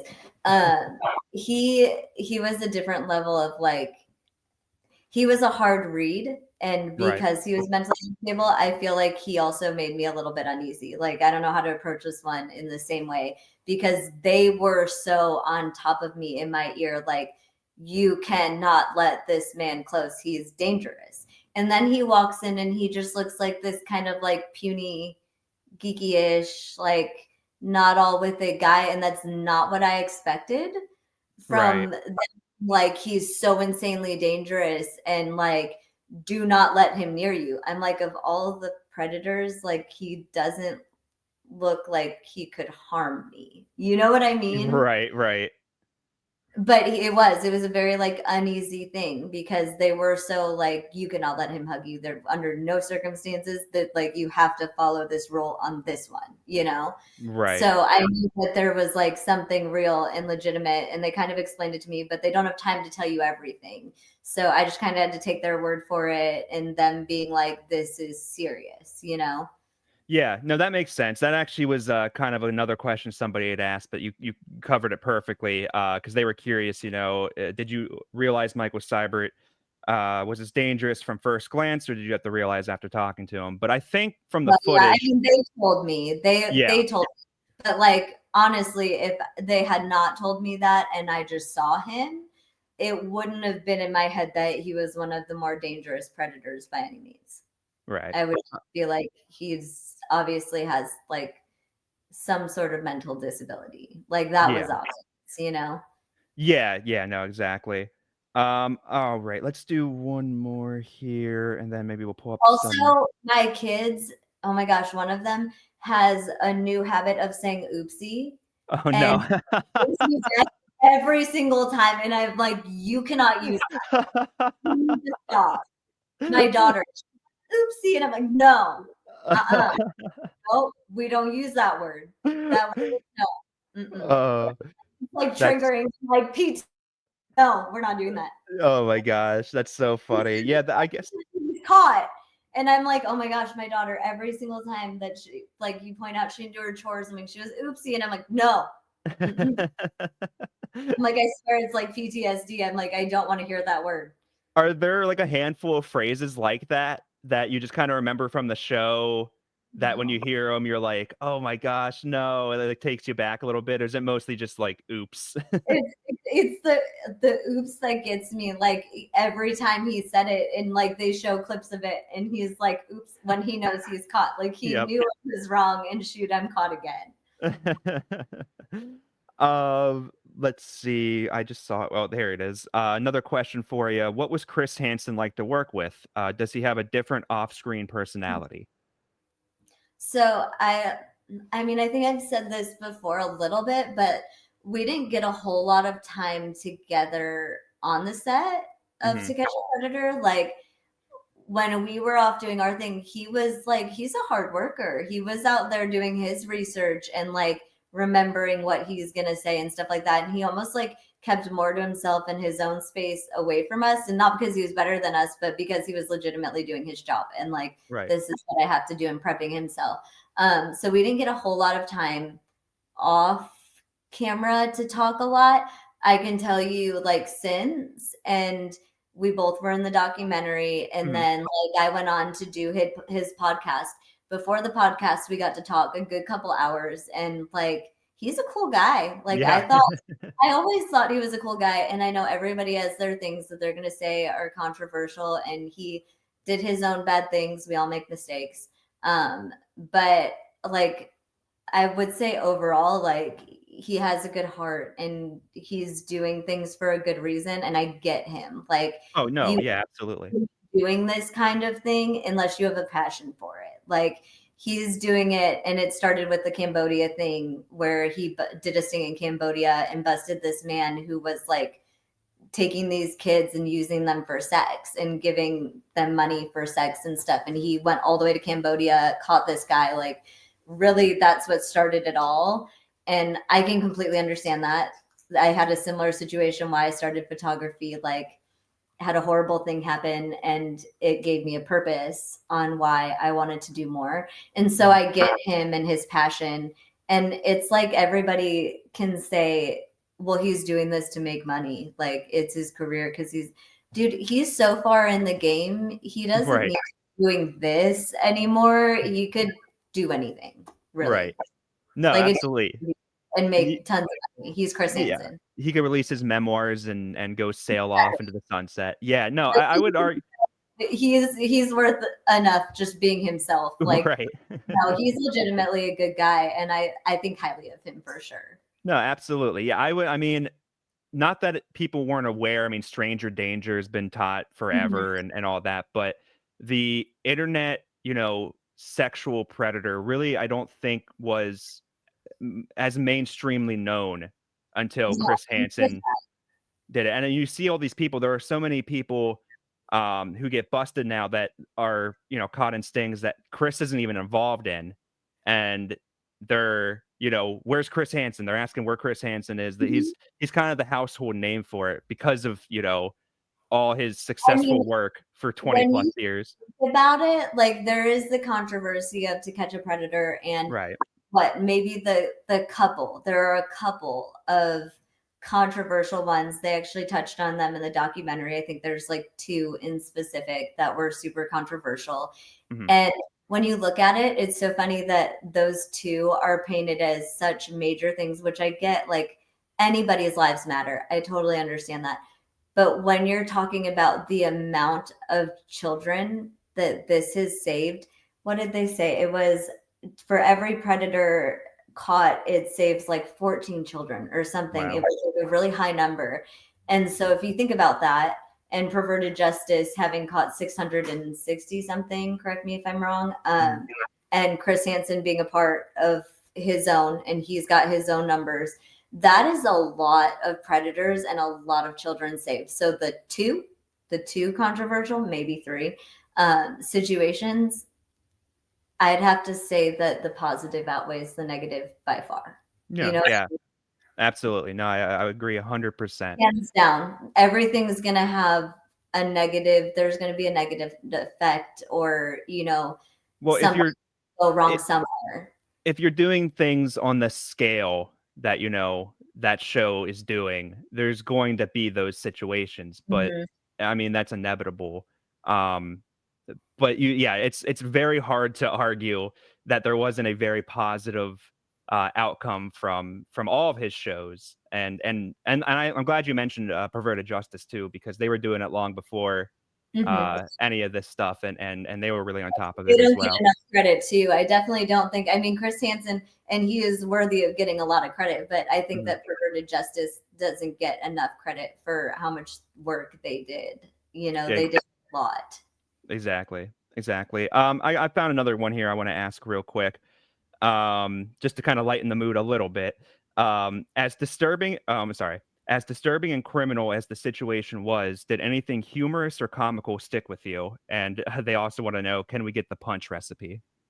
Oh my gosh. Okay, so humorous or funny? Gosh, I don't know if I could name one thing, but I just remember me and Dan Schrack like going back and forth, being like, who's going to get the predator to come in naked? Right. The whole joke was like, which one of us is going to get them to take their clothes off and walk in naked? It never happened for us, not on that sting, but it did on other stings. So that was the running joke. Were we really like super trying? No, but it made it fun and lighthearted, and like, who could get Chris Hansen the better interview. It was like a Well, competition.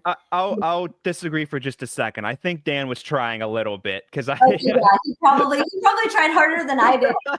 To be fair, he didn't have as many chances. He only had like 2 on the episode, and I had like 30 something. You know what I mean? Right. So he had to go in hard because he only Yeah. had chances to like really get that to happen. Yeah. And then I stole one of his because they sent me out for one of his. So he even lost one of his during our Oh, stage. that's right. Yeah, I remember that. He didn't have very many as it was, and then they sent me out and stole one of his. Yeah, what was that? So did he show up kind of they weren't expecting him at that time and they just kind of got I the don't know what went wrong. I think that they just like mixed up who was with what chat and coming at the time, and they just assumed because most of them were for me that it would be for me, and it right. got me out, and then it was the wrong call, and I was like, what is going on? Yeah. I connect what was happening. I'm like, in my head, it was funny. I didn't think for a second, oh, he wants Dan. Like, oh, maybe I could go grab Dan, you know? Like, no, nothing like that at all. I was like, a dude literally just came to the wrong house looking for a guy. I don't know. Like, it's so dumb that I wouldn't have connected that, but I had no idea what was going on. Yeah, that could definitely happen. They had moments in other stings where I think like the neighbors were like not aware what was going on and just saw a bunch of people showing up to the house. So they came over to check on things and Chris, or probably not Chris, but somebody had to explain to them like, no, it's fine. It's a sting. It's fine. Don't worry about it. There's just a bunch of predators. Probably best you don't know. Just don't come outside. It's fine. Keep your kids in for a couple days. Exactly. That though, that is kind of terrifying. Like, I guess if I were having a sting in my neighborhood, I'd want to know, at least to know not to have my kids like out while the predators are coming to doors. You know what I mean? That's like a weird gray area because you know you never know if the neighbor might be one of the preds who shows up, so you don't want to maybe let one. We have one literally like that we just found out about like a half year ago or something that lives in the cul-de-sac next to us. Oh, no kidding. It's super scary because I've had to be like, this is what he looks like. Do not, if he pulls up in this car, do not talk to him. If he follows you, you run your butt to one of the houses. Like you run in a truck somewhere where he can't drive if he's in his car, or like do not, you know what I mean? Like be as loud as you can. It was one of those conversations because do kind of keep an eye out on those things. And actually one of our neighbors is a sheriff, so he keeps us up to date on things like that, which is super nice. Yeah. But I'm that way where like if there were a sting, I think I'd have to keep my kids in just so they weren't like an accidental casualty. You know what I mean? Yeah. Back in there, all the kids play, like it's a breeding ground for that. Yeah, no, absolutely. And it's one of those kind of like you want to know, but then you find out and then you're just thinking about it all the time now. Yeah. You look at that like family watchdog and you're like, it can't be that bad. And then you see, you know, depending where you live. Because we like literally live off the trail to our kids' schools. Mm-hmm. So it is so close that like we're almost within the boundary where like a sex offender can't live that close. Right. But, like right at the like. Yeah. You know what I mean? Where it's iffy. But that does make it a little nicer because we're like, okay, we can't have as many like right in this spot, but they could be in this part of the neighborhood, you know? Right. At least that makes it a little bit easier to be like, all right, don't play on these streets. You know, you can play over here, don't go over there. Well, my kids all have like GPS trackers. I'm like, here's a gab watch because I need to be able to see your location, and then it tells me your child has left the boundary. I'm like, yeah, because they're at their dad's house now, so it's okay.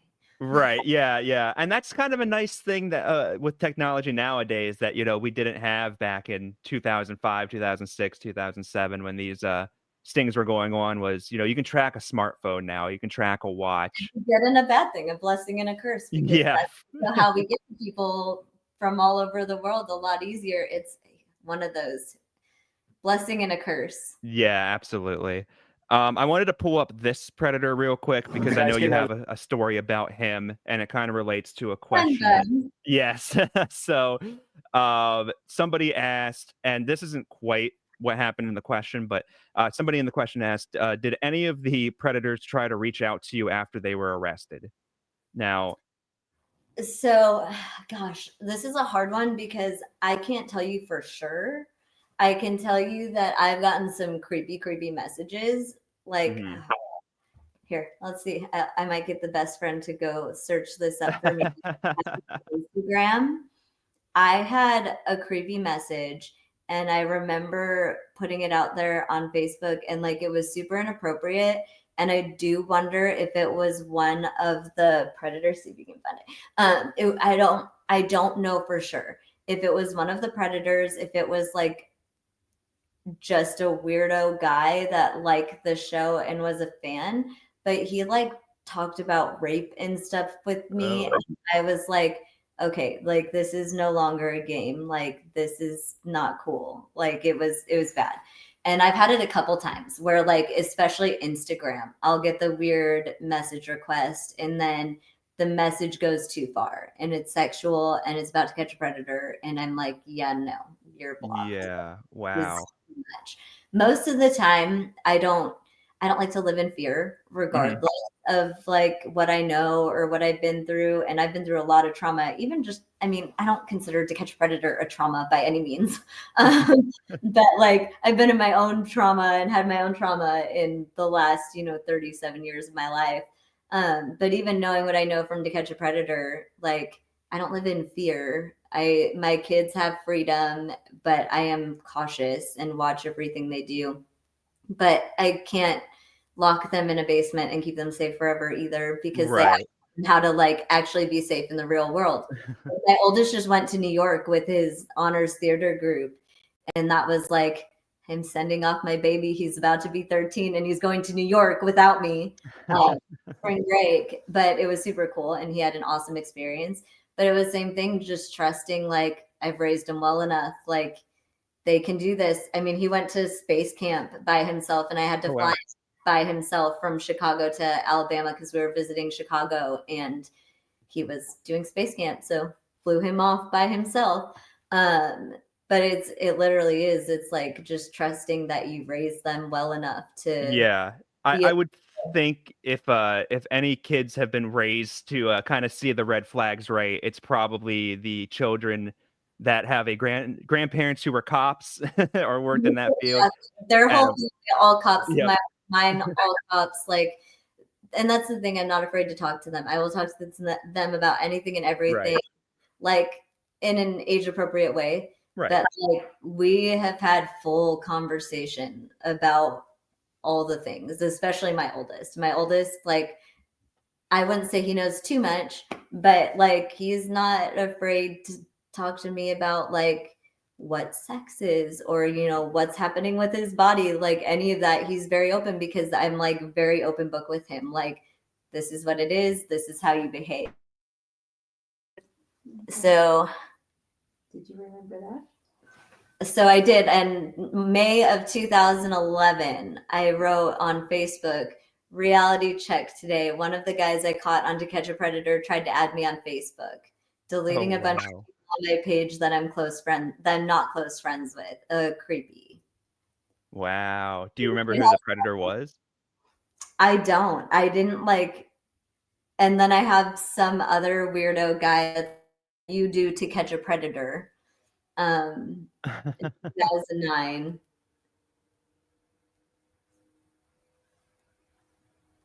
Oh, interesting. So I don't know what happened here, but I had written, and I don't remember this. See, this is like all jogging my memory, making me look at this stuff. But I had written, oh my gosh, a dude we caught on To Catch a Predator is on this episode of Disappeared as someone who committed a murder on an underage girl. Oh, what? So we need to look this up because I don't remember this, but I wrote this. It's coming from my mouth. I don't remember it though. Yeah, that's news to me. I'm gonna have to look into that too. That I would very much like to see that. I'm very curious now. Now I'm like, which one was it? That's so interesting. I don't remember that. But yeah, it's here we go. This was the one. You found it. The guy goes, and I'm not sure to this day if he was a predator or not. Mhm. Because So his screen name or whatever, his username on Instagram is ISIFGBX. So I mean, like, you know, it's very coded. Mhm. It says, "You were gorgeous" on it. "You're a total whore for having 5 kids at 21 or however old you are." And then I said, I don't even know why I answered. I said 31 with my husband, and he was like, "Doesn't matter." I'm like, "Thanks for the compliment though. 21 was a great year." And he said, "I mean, you were so hot on the show. I'm 37 myself." I'm like, "Thanks. I like to think I'm a MILF now." So I like messing around with like sometimes I probably shouldn't, but you know, I'll screw around and he's like, "I don't know what you look like now, but you were amazing on the show." Oh, it's so And then it said, weird. "Were you genuinely attracted to any of the predators?" And I said, "No, Ugh. only one man in my life ever, and that would be my husband." And then he said, "He's lucky to F such a hot half Asian whore like you. Oh. You look Filipina but hot, so you're obviously not Filipina." Oh my god. Because they're ugly as shit. And I'm Japanese, Hawaiian, and white. And he goes, "Yeah, there you go. That's why you're so hot. You were for sure the hottest decoy, no contest. I mean, most of them were hot, but you were the hottest. Were you ever raped? Or is that inappropriate to ask?" Jesus. Yeah. And I So assume that was, like, blocked pretty yeah, shortly after. I was like, "We're done now." Like at Yeah. first I was messing around and like, you know, "You're weird." But then it became like that. And I was like, "Yeah, we're not doing this anymore." Yeah, wow, that's insane. That's I Yes. To answer the question, I get weirdos. And I've even Yeah. had friends that like have sent me like emails and asked me for like fan mail. I got a call from somebody one time that Oh. asked me to send like a signed autographed headshot sort of thing. And so yeah, I it's definitely weird sometimes. Yeah. I definitely feel like once Predators has like a legit release to the world, that I'm gonna have to be ready for all of that again. Yeah, yeah, probably, unfortunately. Um, I and told it my kids, I'm like, "You're gonna be on lockdown for a little bit once that real release outside of Sundance," you know? Oh, man. It's a shame with, like, the anonymity of the internet too that, like, yeah, it could be anybody sending these, you never Well, know, that's and what I thought. I'm like, "That very well could have been one of the Predators I caught or Yeah. family member." You don't know. You have no idea. Yeah, But absolutely. it's a bunch of videos, and then, you know, some of the extreme fans are predators themselves, No so yeah, no, they are, yeah, exactly. But outside of, like, the man bun guy here, never any, like, face to face or in real life No, he was the only one. crossovers? He was definitely, like, definitive. He was one you can't miss. Like, I knew when I saw him right away. I was like, "Oh, we gotta go now." And was that in Long Beach? No, that was actually I was when I was living in, North Hollywood. So we Oh, were, okay. like, Universal City area. Oh my gosh. Did he still have the man bun when he Yep, was in man bun. But, like, by then because so I shot To Catch a Predator at this, like, similar timing within a month of me filming a movie called The Seven. It was like a sci-fi chiller network movie, and for that, I had to gain weight, cut my hair to, like, have bangs, dye it black, like, all this stuff. So it was not actually my normal look, which I like To Catch a Predator. I'm like, "Oh my gosh, this is horrible. I would not actually look like that at 18." That wasn't my chosen look, just so you know. So after that was done, I went back to the gym, lost all the weight, grew my hair back, like bangs went away, all of that. So by the time I ran into him, I don't know that he recognized me immediately or that he ever has connected it, except for maybe if he's watched interviews. But like I definitely he looked exactly the same. Wow, wow, that had to be so surreal, I can't even imagine, like, more than being in the park and realizing, "Oh, this is the park I did that in." I mean, he's Uh-huh. right Yeah, there, he was like right there, and I was like, "We gotta go now. Time to go." Like, I don't even wanna risk him seeing who I am. Right. No, let's take a peek at some of his footage here real quick. I I mean, love he's a his millionaire now, so he did good for himself. Yeah, I think I might be wrong, I don't know all of them off the top of my head, but I would have to imagine he might be the only success story to come out of this. And it was the weed business. He went, I mean, gotta give him credit. Yeah, he found his niche. And I guess it works out. I mean, there's probably not any children working at the weed plant. That is true. It seems like a safe option. Yeah, for sure. Maybe he won't have the weird fantasies anymore. Oh yeah, hopefully. Yeah, hopefully he just dreams about like stocks and I don't know, whatever seeds. He did something right though, so I give him credit. Well, if I remember correctly, too, and I guess we could just watch it. Oh, maybe we don't see it. I thought he pulled up in like a really nice car. Well, I think that was someone different with the car, the doors that went like straight up. Yeah. That car was unforgettable. I was like, holy cow. Like they definitely made that car, like they made it very noteworthy when that car pulled up. Oh yeah. That car. I'm sure the police department probably kept, they seized all of them. Back in those days, we didn't have cars that did doors like that. I get we see it now more, but like this was like 2006. There were not car doors that did that. No, yeah, that was definitely a custom job that cost a pretty penny back in those days. And to throw it all away, I thought he did too, but maybe I'm wrong. Just got to keep myself out of jail, you know. But in the end, Thin says he wants the girl to perform oral sex on him and that he'll perform other sexual acts on her. So what do you want to do? That's a very good question. What's in your drinks? Now he's inside the house. This is your hot tub. Yeah. This is the hot tub, but I'd like you to sit right over there on that stool for me, please. Right, that one right over there. Did anything stick out about him during this other than the man bun? Okay. Funny, the thing that stuck out to me is the fact that Chris's head is the same size of the door frame, and I don't know how he didn't run into it every I didn't realize how legit the same height of the door frame. Like he has to like duck. I don't think I ever realized that he's literally the size of the door frame.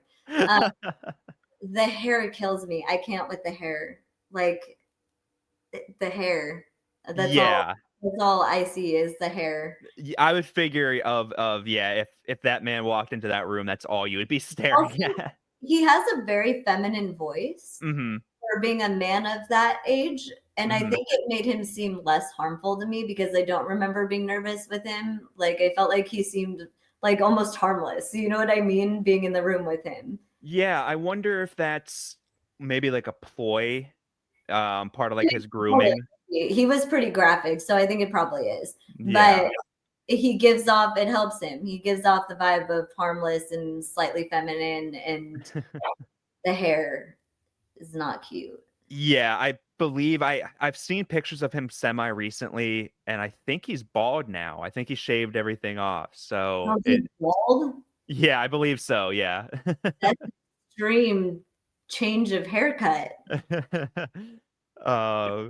Yeah, I mean, I get maybe like it, he leaves the plant and the hair just smells a lot like weed. So maybe it was just just something to keep him seem a little bit more cleanly. And then we got the fruit punch, which we know is full of salt. I'm sorry, I didn't talk about the ingredients. The ingredients were essentially just like super watered down, and we threw in some salt instead of sugar, and it didn't taste good. A lot of times, like that one's fruit punch, but there was also Tang. Okay. Yeah. But no, regardless, very watered down, very salty. It's very not good tasting. So some of them good. Yeah. I believe the one we watched last time, the Can I Rape You Anally guy was chugging it. And there was no faces. I was like, that man does not care about anything happening right now. He is drinking that drink. Come here tonight. Just to see her? Just to see who? Carly. And how old is Carly? 13. 13. And how old are you? 23. You don't see a problem with that? I do see a problem, yeah. Then what's the problem you see? Yeah, even with Chris, he's very soft spoken. And he's very innocent little boy like. Yeah, exactly. And he's not doing the Rick's talented tongue where he's trying to argue with them. He's just kind of being agreeable, talking coherently.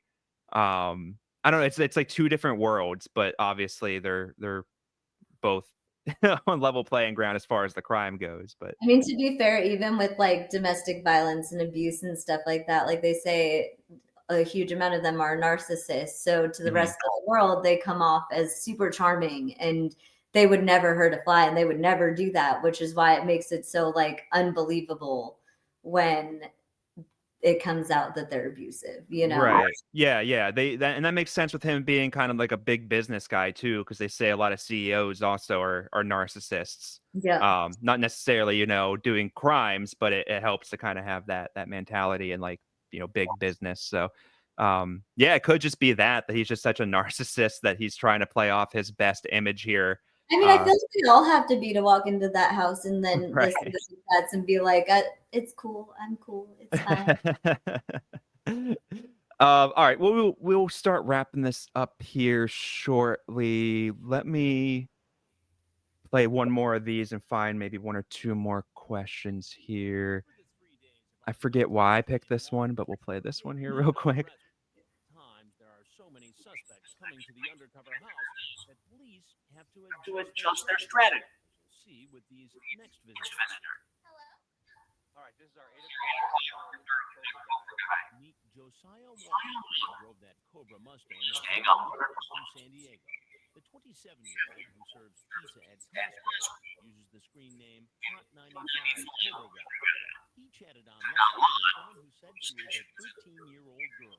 Walker asks if she's a virgin, tried oral sex, anal sex, what sexual position she likes, and he wants to know if she would try group sex.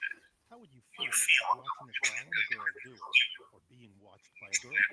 And he appears to know that it would be illegal to have sex with a 13-year-old when he writes, "You're young, and I don't want to get in trouble." But here he is, and he can't wait to get into our undercover house.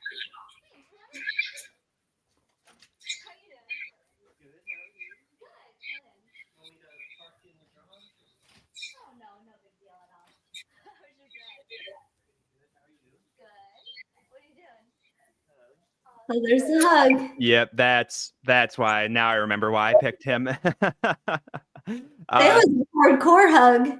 Yeah, he went right in for it, and he didn't seem. I mean, he was very kind of nervous and dorky and kind of He's dweeby. so dorky. Yeah, but he went right He's for so it. tall too. He had to bend way down. So I know, like, you had talked in the last part about, the guy went in for the kiss. You got a few hugs. Do you kind of remember what was going through your mind at this moment in particular when he kind of swooped in for you there? Well, like it was one of those weird moments where you're like, are they going in for a hug, a side hug, a front hug? What kind of hug are we going in for? Like, this is what, because he looks so nervous and like so like weird that I don't think I was expecting him to come in for a hug because it looks so nervous himself. But then he was like all in. So I think I was totally thrown off guard. I didn't expect it watching it. It's been a while, obviously, but I mean, even if you just watch the way he runs, he's very, Yeah. and he came a really long way. So he obviously had not good intentions. Right. No, absolutely. You might not be able to remember the order, so no worries. But do you remember when the first predator to make contact with you? Was it like a hug? Was it this handshake? Do you remember any of that by chance? I don't remember who was the first to hug me because it happened so many times and I was driving them insane. And I don't know why they wanted to work with me again because I like almost gave Frag an aneurysm. He had so often. I think I was probably the most yelled at decoy. I think I could win that award. Definitely the most decoy. Frag was like dying. Like every time he's like, "Dear God, do not let them get that close." Yeah. So when the first one happened, I guess your thought process wasn't immediately like, "Oh my God, they're hugging me." It's like, "Okay, we're getting the shot, right?" And Oh, it's like cool. We're gonna get this right. It's cool. I'm not thinking he's gonna like knife me in the back or something. I'm like, surely Chris Hansen will pop out before I die. It's fine. Yeah. Oh my gosh. All right, I got another question here lined up for you. And I think we might have covered this in the first part, but we'll ask it again here. Have you ever met any of the other decoys? If so, did you ever talk shop about the other stings? Well, I worked with Dan, so yeah. definitely. And I had Dan on Facebook for a while, but after the Murphy, Texas thing, I think he really like kind of backed away from social media and life, like To Catch a Predator life Right. sort of thing. I think really the first thing he's really done to catch predator wise since is the documentary. And I'm like super proud of him for that, because I know that that was hard, because he went through, I was supposed to be in Murphy, Texas with him. So it makes it that much like harder to see what he went through being in Murphy, Texas when that happened. But Dan, I was connected to for a while, and then I connected with Casey. We've talked on Facebook a little bit. She's kind of backed off like as much of the To Catch a Predator stuff, but she was all in for multiple years, like with the Reddit fans and like posting videos and stuff. And then she's kind of backed off of that. Now I'm taking more of like having a voice again after a few years off. You know, we all go back and forth in and out of like being in and then taking a break, you know? Yeah, yeah. This is just a random question that popped in my head, but if you could go back, would you do it again? Oh, 1000%. I want to do it again tomorrow. Like, I'm all in. I want to do it again. Like, and it's not for television, just in general. Like, I was supposed to be a part of multiple other states and was super upset at how that ended. So yeah, would I do it again? Completely. I would do it again tomorrow if given an offer. And even Chris and I have talked and stuff. Like, I would do it again. Yeah, I was gonna suggest like they should get you on a takedown. It would probably still work. So Chris uses like actual police officers as decoys now. But we've talked about future work. So we'll see where that takes us in the future, you know. But I would love to do it. I couldn't do it like super locally though, because everybody knows me as a photographer. Like everybody knows me as the photographer. So I would have to do it like in the next big city, or you know, that sort of thing. Yeah, no, that would be fun though. I'd like to see that. All right, I think we'll kind of wrap it up here. I do have another clip, but it's just honestly, it's nothing that exciting. It's just the 15-year-old. Yeah. And I kind of touched base with you on this in the first part, but I guess we'll kind of let it play out a little bit. But this to me is one of the weirdest situations. I still don't understand the situation that happened fully, honestly. Did you, I mean, obviously he's blurred and good. He's underage. He's not doing anything wrong here. But when he came in, did you kind of realize right away, like, this guy looks young. I don't think this is right. Yeah, I was confused. I was like, is this who we've been talking to? Because there's no way he looks like he's like over age, you know? Like, I'm like, this seems weird. But, you know, I was like, it's my job. I guess we'll figure it out later. They're going to tell me what's going on. Because, I mean, multiple random things that happened. Like the earpiece fell out and one of them heard. And, you know, they sent me to the door and it was for Dan. Like, multiple random situations happened that we weren't ready for. So I kind of just went with it and rolled with it by this point, you know? Yeah, no, that makes sense. And it doesn't seem like, I'm trying to skip ahead here a little bit. This is who they were talking to. Very cool looking guy, I guess. I don't know. Like the uncle or something sent them. That was their uncle. It was something. Yeah, I think that's right. I think they're like cousins or nephews. They're definitely related to him, I believe. That makes you a crappy uncle, though. I'm just saying. Oh, for sure. Yeah, absolutely. And I don't even know what his plan here. I mean, I don't know that I want to know what his plan was here, but there's 3 of them, you know, and they send in one, but the other 2 are waiting. So the 15-year-old goes in, and I guess he's going to give them the all clear, and then God knows what the plan was from there with all Honestly, 3 of them.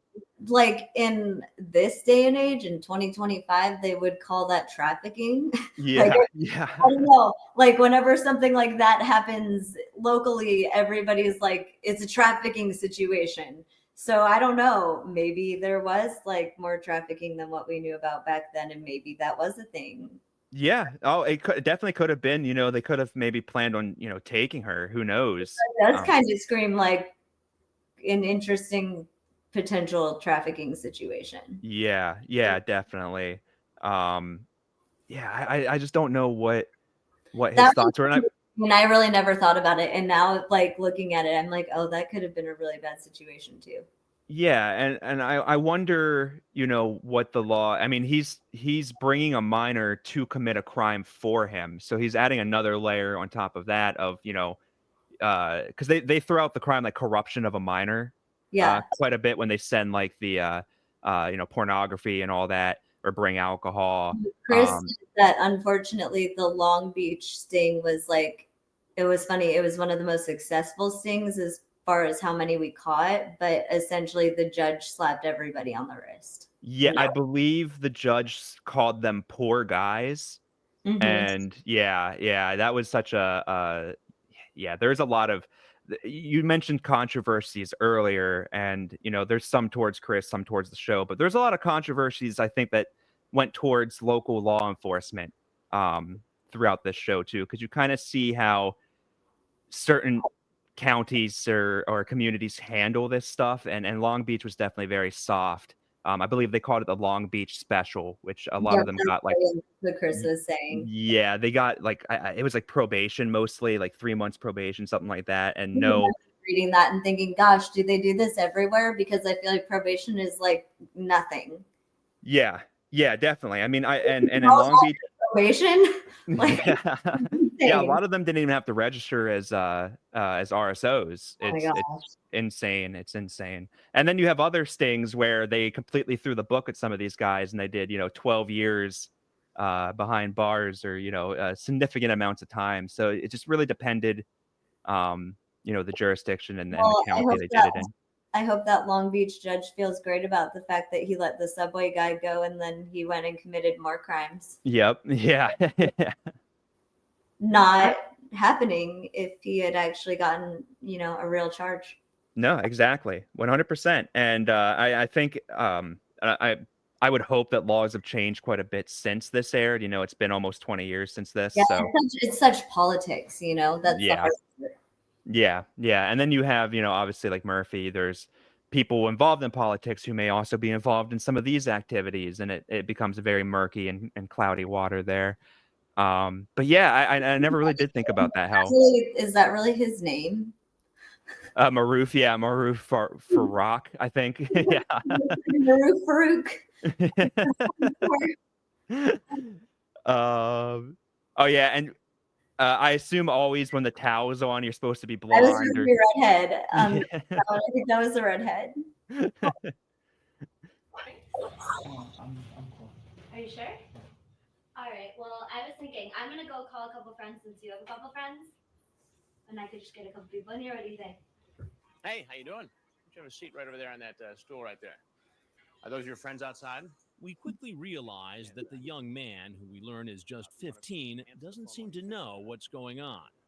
Did you bring condoms tonight? No, I'm not come for the sex. I'm just coming for the meet, like friend. I have a girlfriend already. He tells us that it was that man outside, Farouk, whose idea. Yeah, and they're just like pacing the house. It's That's freaky. And you weren't aware of any of this at the No, time. I had no idea what was going on outside the house or the other people. I mean, I'm sure they told me at the time, but it was like the longest 3 days ever. We were on sure. like 16-hour days sort of situation, but like it's kind of sad. Like the one they sent in was this cute little boy. Like Yeah. no idea what's going on.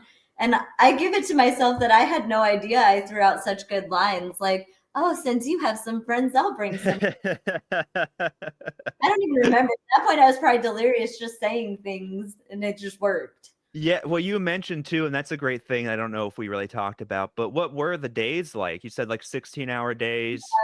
16 hours or so where we were in the house and like just long days. And they were fun. So I had no complaints, but it was exhausting. And then we go back and get our limo back to our hotel.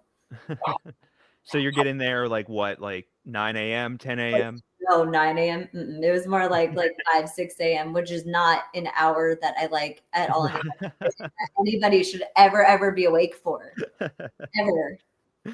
Horrible. I can't work at 9 to 5 job. I'm like, gosh, who has to wake up at 5 a.m.? That's terrible. Oh my God. No, I agree. I'm not a morning person. But super early sometimes. I can't go to sleep before 2 a.m. I have to drug myself in order to sleep.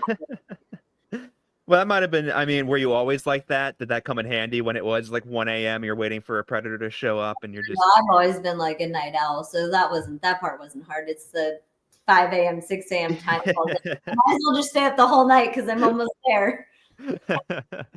Oh man. All right. Well, I think that's all I got. Let me make sure I asked all the questions here. I'm sure I missed some, and I do apologize. Some of the questions I gathered we kind of already answered. How nervous was the decoy? Did she get satisfaction? I think you've answered that. But if you want to elaborate a little bit further, feel free. I sleep well at night. No, I really don't. Like, I'm not a good sleeper, but it's not because it was the decoy on To Catch a Predator. But no, did I get satisfaction? I don't know. I didn't really feel like I did anything. Like, to be fair, I feel like I'm getting a lot of credit for something I didn't do. Like, a lot of the work was Perverted Justice and the police and Chris Hansen, and I was just the character and the voice. And sure, like, we put ourselves in danger. I'm not sure I allowed my brain to really think about it that way per se, but like, I don't know that I felt satisfaction or that I even feel like we deserve any fame for what we did because we were just in it. You know what I mean? There was a lot of people doing a lot more work. I see. I definitely understand that point of view, but I would definitely argue that the decoys added an element to the show. You know, especially people who didn't know that this was happening.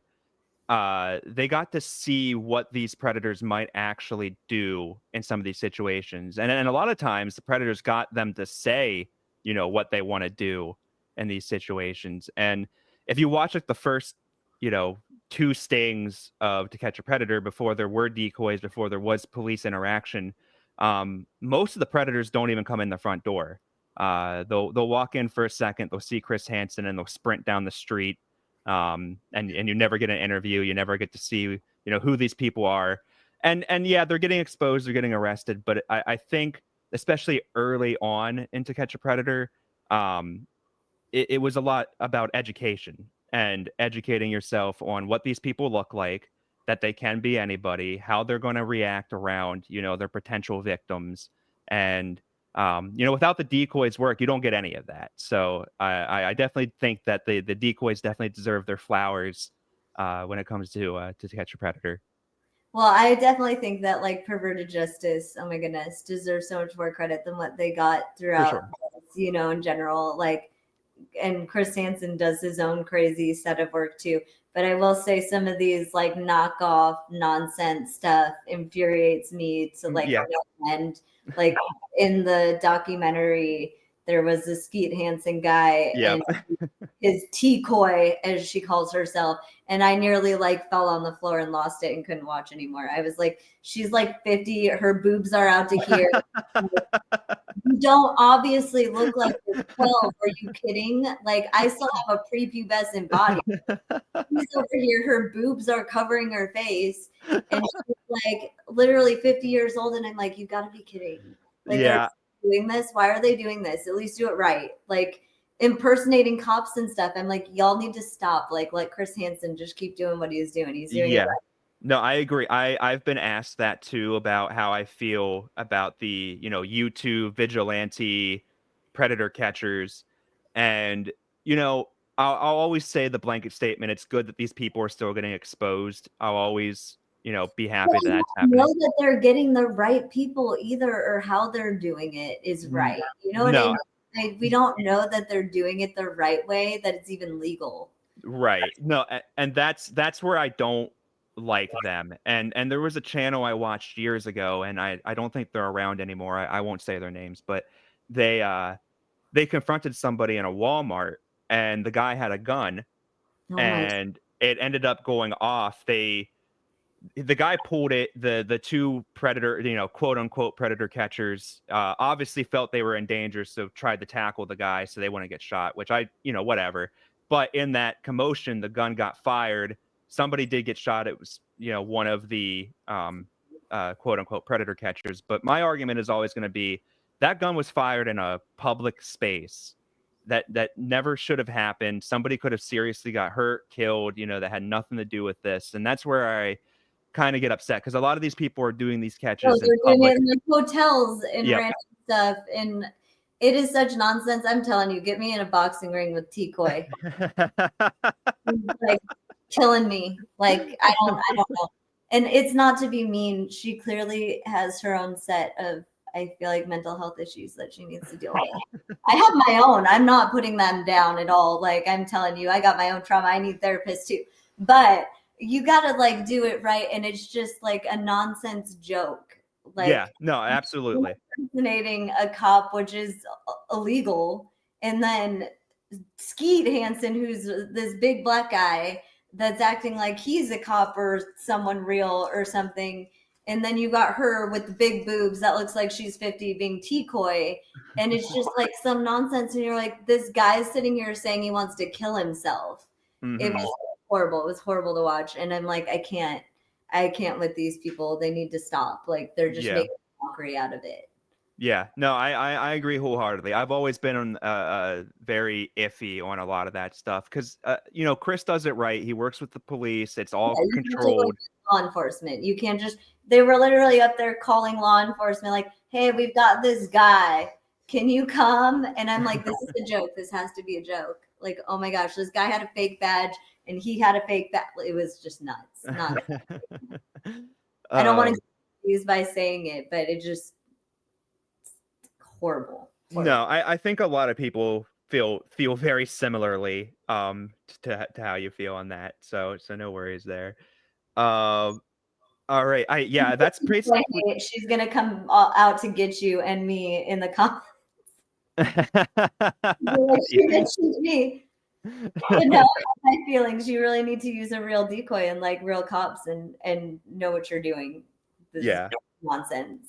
No, my argument's always going to be that like public safety is number one, and we need to keep innocent bystanders, people that are working in these public businesses. They do them in parks sometimes, and I'll stop rambling about this, I promise. But they'll do it in parks where people are playing, where children are, and it's like, why? You're kind of missing the point here.